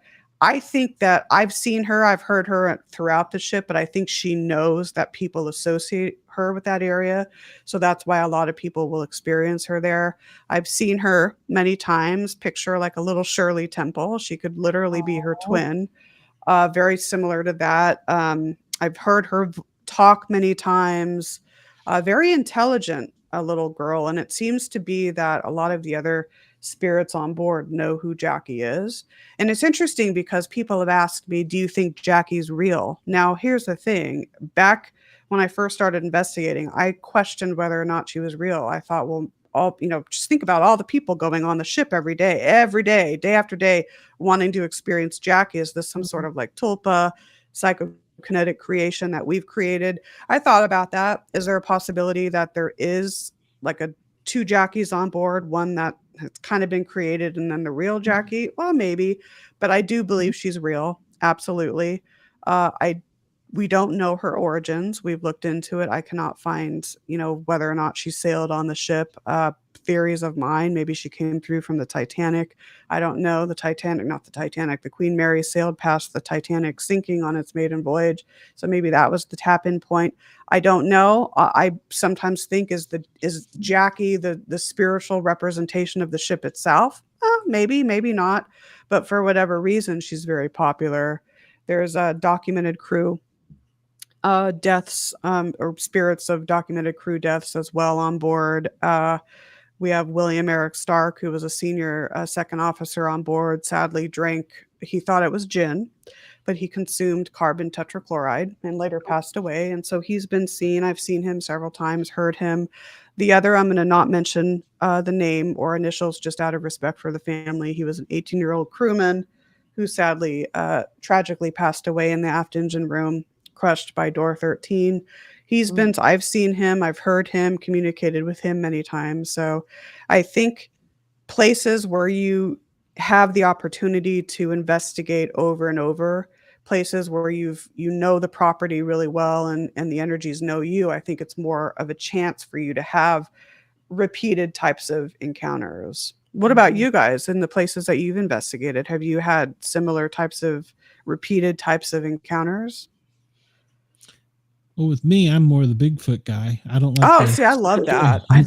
See, that's awesome. I have been with Dina on ghost hunts and things, but don't like the word hunt. But me neither. Ghost in corral. Yeah, but with Bigfoot, you get the feeling that it is, but you don't ever know. And like you said, I was one that wanted to go in with all this tech and all this. I started watching the people that had all this stuff, and they were getting no success. Yeah. Right. Well, think about it. You're trying too hard here. So I got a little Sony digital. That's the best for EVP and communication. You've probably the little digital micro recorder data. Oh, those are the best. Recorder I'm talking about. Yeah. Got one of those. A flashlight at my phone, but it's useless in the woods usually. So right. A camera. Not that. I don't need to prove to anyone that there is something there. I know it. Right. It's not my responsibility to prove to you Bigfoot exists. That's a good point to remind people. That's a good reminder there. Right there. That's good. Yeah, I already know it. So I don't need to. I can tell you if you don't believe me. Okay, I don't care. Don't waste your energy on trying to prove it to people. But that's so true because you've probably had the same question asked of you as well. So what's the best piece of equipment? Well, ourselves, us humans, our senses. We are an instrument, yes. Exactly. I mean, I've seen people on investigations. I'm not criticizing because, who am I? I'm no expert. But, they'll sit in a semicircle or however they're sitting and there's like 15 gadgets all around. And then before you know it, 5 hours passes by or however many hours and you're just sitting there staring at the equipment all night. Mm-hmm. And you're missing out on so much. Yep. Yeah. Yep. Open your eyes. With what happened to me, all I did was go in with my phone turned on to my stopwatch to see how long I was in there. And that was it. That was it. Right. And, this whole thing about personal experiences, and I've met people that will not include psychic experiences, channeling experiences, or even personal experiences. Like if you see something or something touches you, they won't even include that in the investigation report. I disagree with that. I say put that in there because you may have another investigation down the road where someone else may have something similar, or you might get an interesting audio or an EVP or something that may match what you saw or explain it a little better. So I'm like, personal experiences to me are just as important as a photo. Mine was all just touch. It wasn't something I saw, but but that's important though. Yeah, like I was locked in that room myself, and I was like, nope, I felt what just happened. Everybody else can think it's BS if they want, but I know that happened. And that's all that matters. That's all that matters. Yeah. I grew up in a haunted house, so I was never a big fan of the things that go bump in the night, the ghosts and stuff like that. It's funny because, like, with me either. Like, I'm such a scaredy cat when it comes to the dark or anything. But as soon as we showed up for that paranormal tour, I was like, stick me at the front of the group. I'm going to find whatever it is we got. You're like, I'm ready. Yeah. Take me. I would love to go on a Bigfoot excursion. Y'all won't go in that room. Stick me in there. You go. What tour was that? Where were you guys? That was when we went to the lunatic asylum in Weston. Oh, wow. Oh my gosh. Yeah, I've heard of that one. I've actually heard of that one. I can't believe they had a prom there. Oh my They said that nobody could last 30 seconds in that room with it shut. And it was a room where they had kept people chained up. Oh my gosh. And so I'm standing right in the middle of the room with my phone sitting up. And I was like, all right, it's been 30 seconds and ain't nothing happened. And I'm just you standing survived. there like this. Yeah. And it was, I would say, after a minute, I could feel the squeezing on my wrists and my ankles. Oh, maybe you were tapping into what they felt. All at the same time. It just, on my wrists and my ankles at the same time, I just felt like somebody was doing this. And I was like, oh, okay, I got it. That's incredible. See, and that I would rather hear that story than someone say, well, I went in that room and I had an EMF spike. Okay, well, what does that tell you? Yeah. You know, really in the grand scheme of things, you know. Somebody could have got texted on the other side of the door. Huh? Exactly. I mean, what's that say? What is after like the shock wore down for a minute and I was like, holy crap.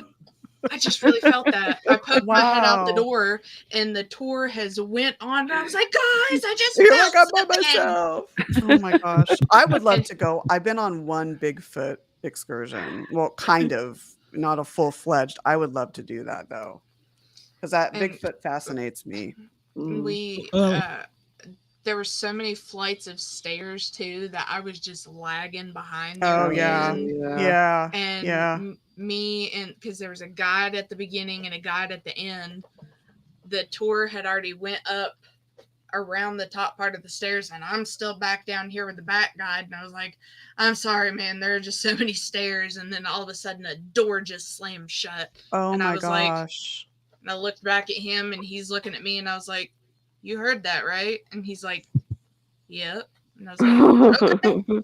Oh my god! Oh my gosh! But it kind of made me wonder because they were doing a lot of renovating in there Oh, to make right, the rooms right. look more right what they looked like at the time. And I was like, I think some people aren't very happy about that. Yeah. That's interesting how activity increases during renovations. I've always found that really fascinating. Yes.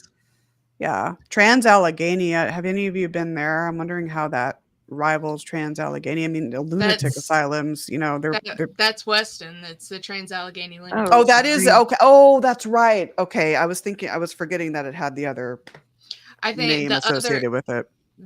Weston is just the town. Okay. Oh, okay. Or the city, whatever it's called. But then we also have Moundsville, which is the penitentiary. I'd love to visit both. Yeah, I know with Trans-Allegheny, there's the room. Is it the little girl that's seen there? And there's like a lot of like toys out there. Isn't the room painted like a blue? There's a whole children's hallway. Okay. And the main lead of the tour was showing us pictures that he had gotten from being on tours. And that place is massive. That's like, I mean, in a way, because I've been to Waverly, it looks like it's even bigger than Waverly. I mean, that's massive. We didn't even get to go to the coolest part either. We were just in the main building, and there is a bigger outer part, but they said that they only take smaller groups into the outer part because it's a little bit more dangerous. And I was like, well, I want to see where all the cool stuff is.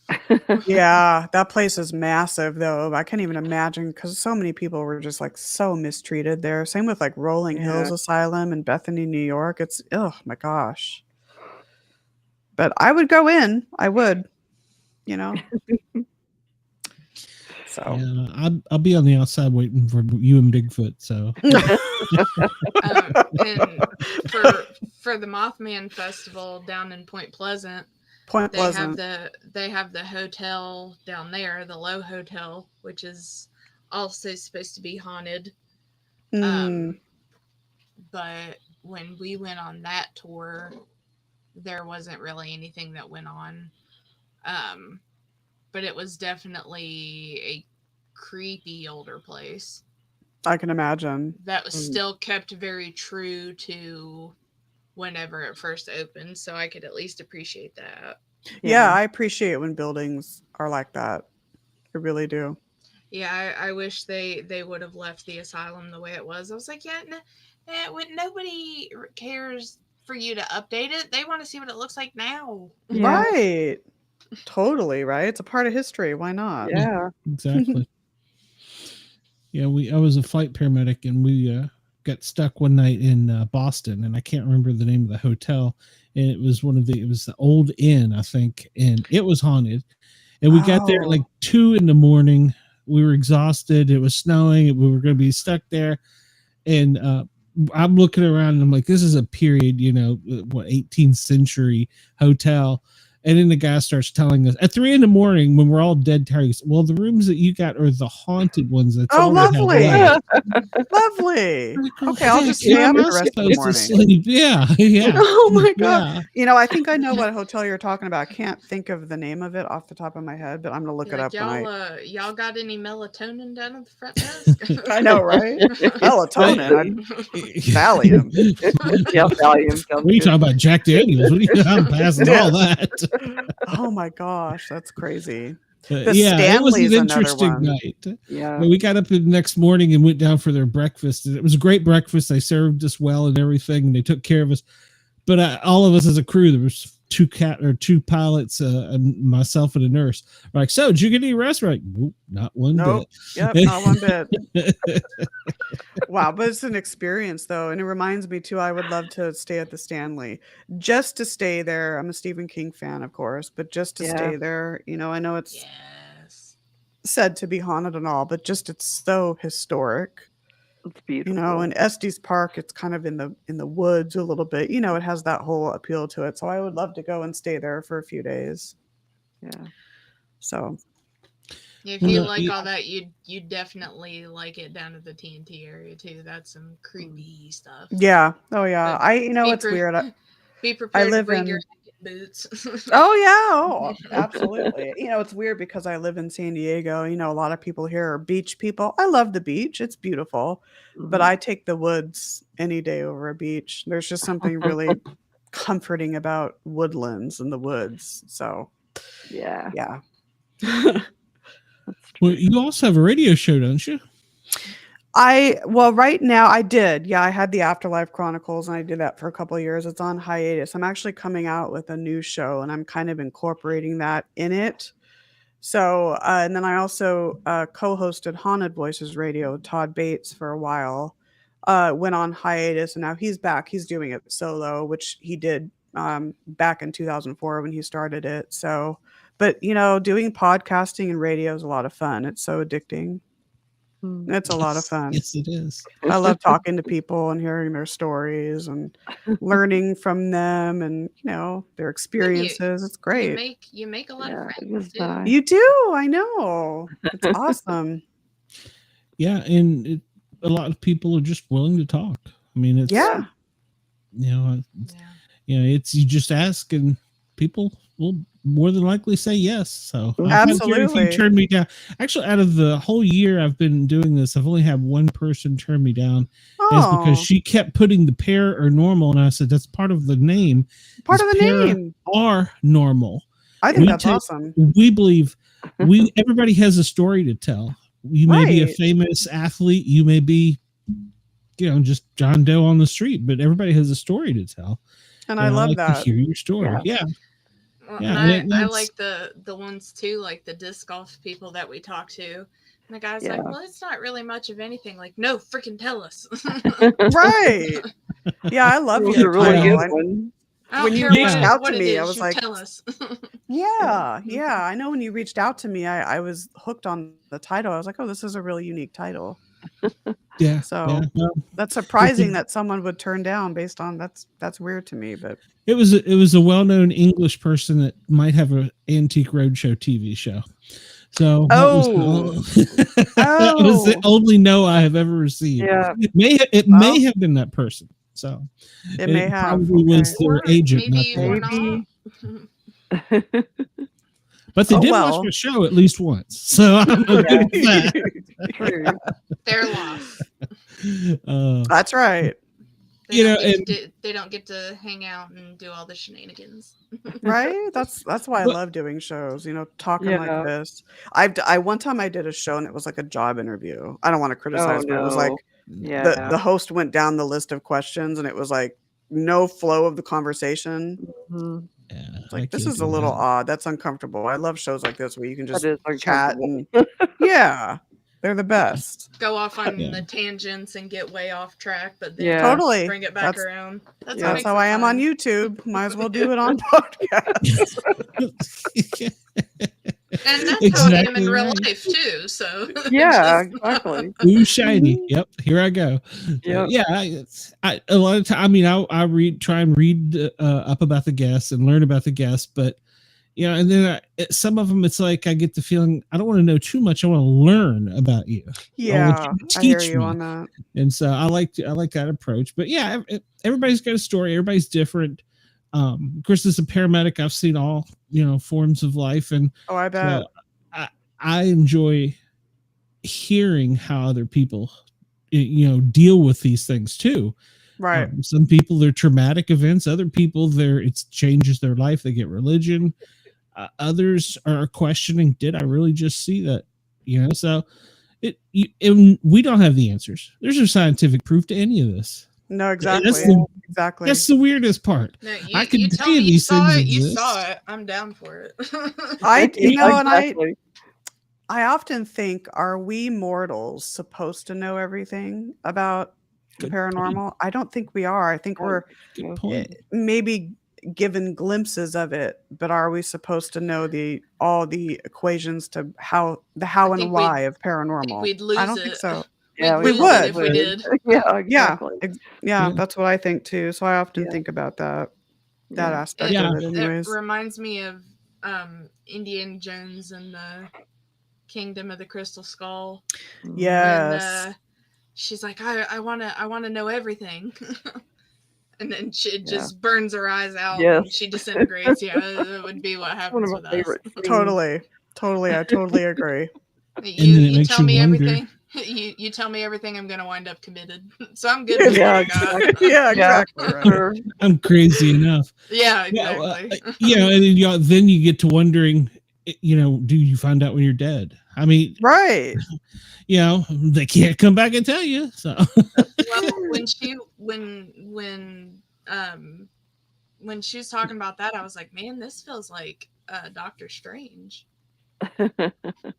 Yeah. Well, Nicole that was the guest right before you. When she was done, I was like, how did you just know my story? I mean, it was so close, and it was an odd feeling. So, but I bet I'd be like, shoot, if that happened to me, I'd have to tell everybody about it. I know. Everybody's gonna be like, oh, that's the crazy one. No, not even. That's the one to watch out for.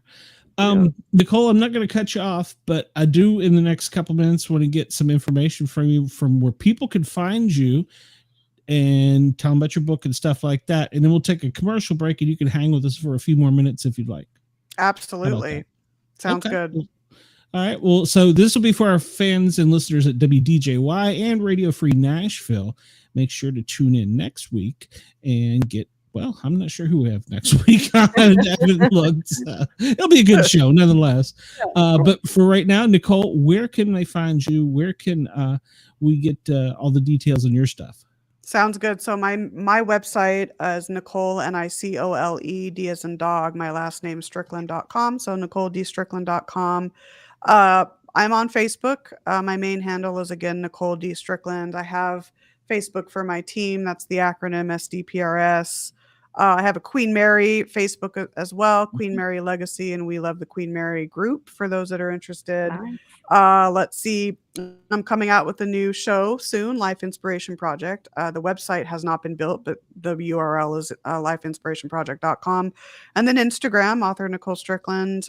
X, I'm not on that much, but I do have an account, and that's just at SDPRS Nicole. But pretty much I'm more on Facebook and Instagram than I am Twitter. And yeah, that's about it right now. So I didn't hear you mention the awful talk. The awful talk. I can't stand TikTok. You know what? I don't like it either. I think it should be BANNED. Oh my gosh, did I say that? I sure did. Yeah. Don't say that. Yep. Shay, you look like you looked up who we're going to have next week. Next week, back here on Para OR Normal Guyz, we've got Sin Schrader Hill. It's an author, editor, and publisher, and founder of the Elk Valley Paranormal and Touchdown Tommy. All right. I do not have who we have on Grin and Guardian. I don't know either. So, all right. Well, let's take a quick pause here. And WDJY and Radio Free Nashville, thank you. Yerg's Radio. Remember, you can always hear us there on playback or find us on YouTube. Please like, follow, share, and subscribe. The Para OR Normal Guyz with a Z. This is Robin Williams. I never listen to the Sportcat show. Okay. Figure I have to do that at the 58-minute mark in order for it to, in radio, in order for it to fit in a little slot. So yep. we are officially off the clock now. Oh, fantastic. This is free time. This was fun, guys. Thanks for having me. Thanks for chatting with you. You know, some people, when you reach out and you think, gosh, they have a show, they do their own thing, they're going to be, kind of snotty, stuck up, whatever. I mean, like I said, we're just here to talk to people and have a good time. That's exactly it. Yeah, I get a very genuine vibe, and there's just way too much of that, like stuck-upness in this field and this competition people have. I've never understood that. I've never. Yeah, I shake my head at that. I don't know about that either. Are you going to hunt the Bigfoot and bring the body? Yeah, no. Just do your thing, blaze your own trail, and have fun with it. And yeah, you were talking about going in with the least amount of tools. I remember one of the first times I was introduced to, and you'll have to help me with the name of it, but it's where the FM or AM radio goes in a cycle, and you hear the voice come through. I can't remember the name of that. The PSB7, PSB11 is one of or the Radio Shack hack. We use that as well.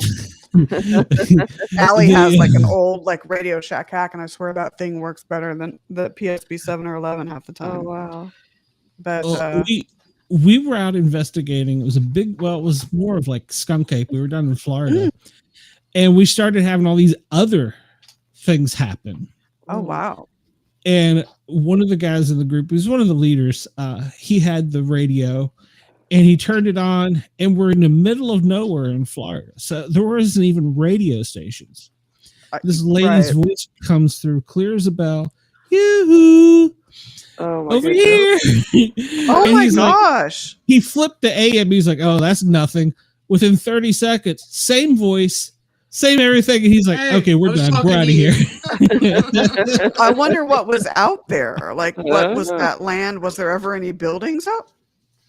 I think there had been some Indian mounds and stuff nearby, but it turned out that was a really odd investigation. We went looking for skunk ape. Instead, we found that the lady, the owner of the house, had recently divorced, and her son all went to school. One of her son's best friends was a police officer and been killed in the line of duty. Oh my gosh. We found out that the things going on there, she was bringing in, and she wasn't telling us. She had an affair with her son's best friend, which caused the divorce, and he was murdered. And so it was like all this stuff coming back, and we were like, how do we possibly know this? One of the people on our team is a psychologist. Oh wow! And he had to go in and talk to her. It's like, look, you didn't tell us this. We found this out, and we kind of know it. And that's when she broke out all the books from the witchcraft where she'd been trying to summon him, and there we go. All these other things. And he's like, stop. You're not going to fix what you've already damaged. There you go. And that was the weirdest. We're all sitting out here with our Bigfoot equipment, and he's in there. We literally waited on him for like 3 hours outside. That's really, that's sad when you go and do like a private residence or whatnot, and they're not honest with you and they don't tell you information. Yeah. I mean, actually that's scary. That is very scary. I one of my friends actually, he was telling me they were doing some sort of like private home investigation, and then they found out that the family was like making stuff up. Yeah. And they during their investigation was trying to like cause situations and stuff, like making like little like not traps, but they were like trying to cause the activity. I'm just like, oh my gosh, they were out. They packed up their equipment and they were like, I'm out of here. That's crazy. Crazy. Yeah, because you bring good and bad. Yeah, well, that's what I'm saying. That's like dangerous, and especially if she's just flying off the seat of her pants and doesn't know what she's doing. That's right. You never know. That's crazy. Oh my gosh. When I sent you the picture of the Fisher Price Ouija board the other day. Yes. Oh my gosh. Yes. Terrible. Yeah. Why it's not a toy? So. You know, I've actually heard people say, okay, it's a tool just like anything else. But for me, it's all the negative. It's like so much negativity already attached to it. And I think that's why I don't use it, just because of that. Well, you never know what you're coming in. Right. What you portal, just don't what know. door. You don't know. You don't know at all. Yeah. And what's your thought on Bigfoot? I'd love your guys' opinion on what you think Bigfoot is. Or who Bigfoot is. Because you've done... Well, my name's Bigfoot. I think he or she are interdimensional creatures. Yeah. And I think sometimes I think that they choose to be here, but a lot of times I think they're sent here. So I don't know interesting. if that means that like they were bad somewhere else and got sent here, but that's the feeling I get. And then we do a lot of remote viewing. Oh, fantastic. I love that. In our group. And we have had some say that they were communicating with them on other planets in prison. So I don't know. Oh, wow. Yeah. See that I've always thought, and you know more about it than I do, but I've always kind of ascribed to the thought that they're interdimensional. Yeah. Yeah. So I feel like they could be similar, like on how I really feel like with Mothman is kind of almost like an omen of warning. Right. It could be something similar. Yeah. Yeah, that's true. That's very true. I would love to I've met people that have seen Bigfoot, that have heard Bigfoot. Mm-hmm. I can't say I haven't seen. I mean, I've been camping in the woods, and there were a couple of times maybe I heard the what's the term called? The whoop sounds maybe. Yeah, it's so fascinating. Yeah. So it is. Dina, I know you got to go, so I'm going to let you get out of here. Okay. Nice meeting you, Dina. You too. Yeah, have a good night. I'm so sleepy tonight. I know. It's later for you guys too. I'm tired and it's earlier for me. Shoot. Thank you. Thanks for coming. I hope we could have you back sometime too. Absolutely. Yeah, you guys are amazing. Awesome. Thank you. Good night. Tell them that their head will get all swollen up and I won't be able to work. No, not even. Oh no. I just get the genuineness. I feel like I've known you guys forever. You know that vibe? That's really cool stuff. Yeah.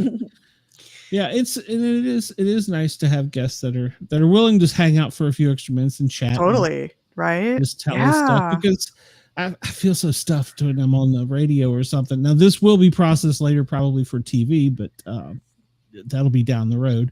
So it's funny how at the end of the day, it's just we're all just people.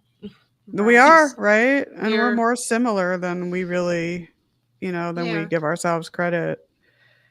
This is actually my first time using Streamlabs. I've used StreamYard, I've used Restream, Riverside. I actually like it. It's got its perks, and they all do. But I think with this, I'm able to stream to more places and get to more sites than I can with the others. So there's some I can't get to. Yeah, there's some that I have to still and go upload to. If you want to be on Rumble, for instance, who's going to pay their fee? So you wait and you upload it to Rumble. I didn't know that. So Streamlabs. Yeah. So what does Streamlabs stream to that StreamYard can't? Is it a bunch of other sites or? It's not that it's a bunch of other sites. I mean, I think there are a couple others, but it's the fact that you can go to more. Yeah, you can do more. I see. Yeah. I think StreamYard, it gives you 8 maximum. That's the last time I looked at it. So I think you're correct, and I think it's 8. I go to like 11 at a time. We're on like 4 Facebook groups now and 3 Facebook pages, and we're on the Parapost network. Gosh, I keep forgetting that we just got affiliated with them. That's amazing. Good for you. Yeah, and we're on Jurg's radio, and he replays our shows, the audio format. And we're going to be coming up on a new channel here, next week. So technically, just a few minutes ago, the first show ended. So we're still learning this. So yeah, awesome. So that's the one thing I haven't figured out about this is I started out with just wanting to talk to some people and have some fun. And a year later, I'm getting people calling that I'm going on TV. We're going on the radio. And I'm like, why? It's just me. There's nothing fancy about me. So, but it's the feel, it's the energy, I think really has something to do with it. There's just such a genuine, you just want to be here sort of vibe. And I think that's really cool because not every host has that, some are just like, so it's been fun. Well, I think it's the genuine in that we're all like, we want to hear about the. Yeah. Yep. Totally. Yeah, there's very few times that I will turn it down. And we've had on the show, they've heard screams come through the microphone. I've had my hair pulled, something's touched me, and I'm like, disappeared randomly.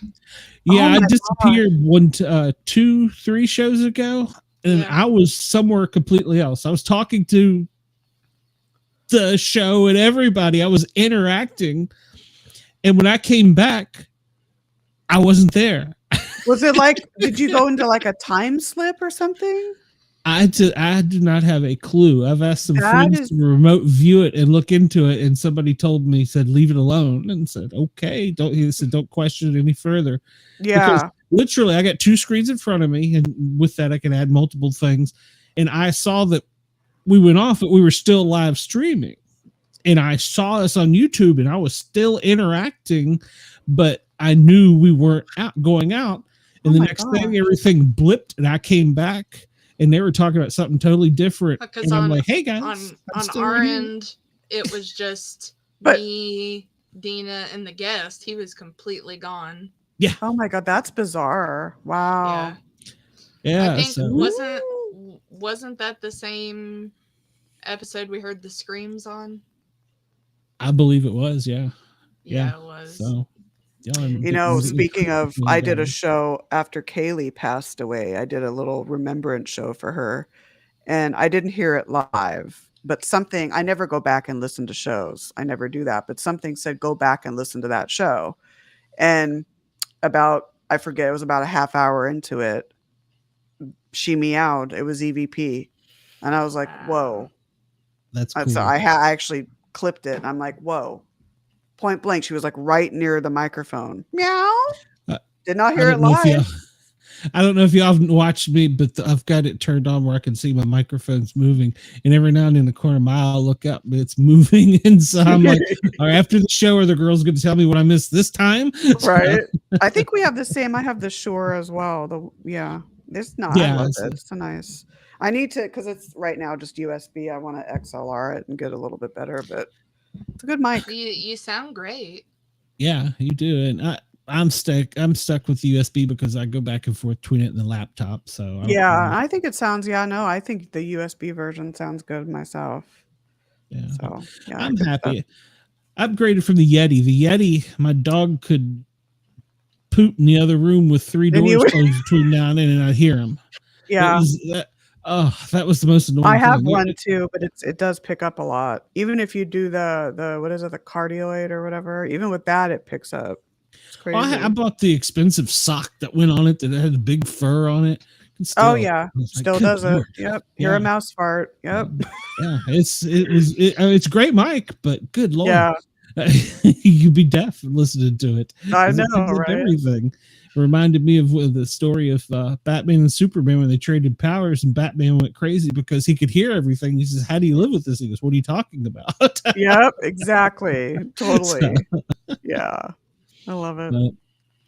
Well, Nicole, I don't want to keep you, but I'm glad you just wanted to hang around a few extra minutes. Absolutely. Thanks for having me. Thank you so much for reaching out. Yeah, I remember when you reached out, when was that, a month ago or whatever? I was like, yeah, this sounds like, a lot of fun. So definitely keep in touch for sure.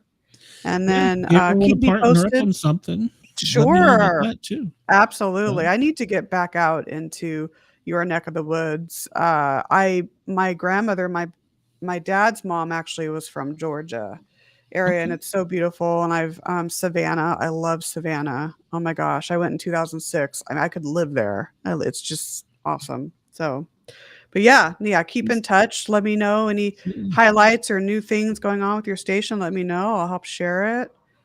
So yeah, thanks so much for having me.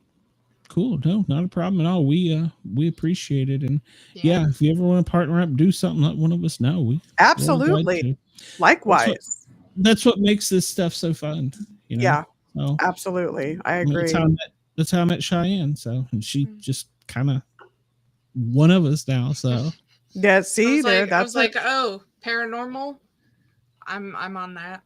Yep. Right. I would love to partner up with you guys, do an event or something like that. Cheyenne said to us, "Come, you're with our people." Yes. Right. Exactly. Yes. Right. It's a big world, but yet it's a small world too. It's crazy like that, but absolutely. All right. Well, I will keep in touch. I want sure. to, we might have some ideas on a show special or something we could do. Oh, that'd be good. Yeah. You know where I am. That'd be great. Yeah. Okay. One of us will find you. Yeah. Likewise. Absolutely. All right. Thanks again. We will see you soon, and we're gonna let you get out of here and talk to you soon. Sounds good, guys. Have a good night. All right. Good night. Thank you for coming on. Bye. Thank you. Bye, guys. Bye. Yeah, I do need another Mountain Dew. All right. Well, Shy, I appreciate you for hanging with us the whole time. So, I know Dina had to go do some things, but it's been a great show. And I hope that they can use this here in a little while on the new network. And they need to remember to have their fans tune in to us on Friday night, 9:05 Eastern Daylight Time. We'll announce the big thing. And remember Cheyenne said, like, comment, subscribe. Yes, I always forget to do that. Wherever you're hearing this, you can go to YouTube and see all of our shows at the Para OR Normal Guyz, separate words with a Z. And you'll find all of our old shows there.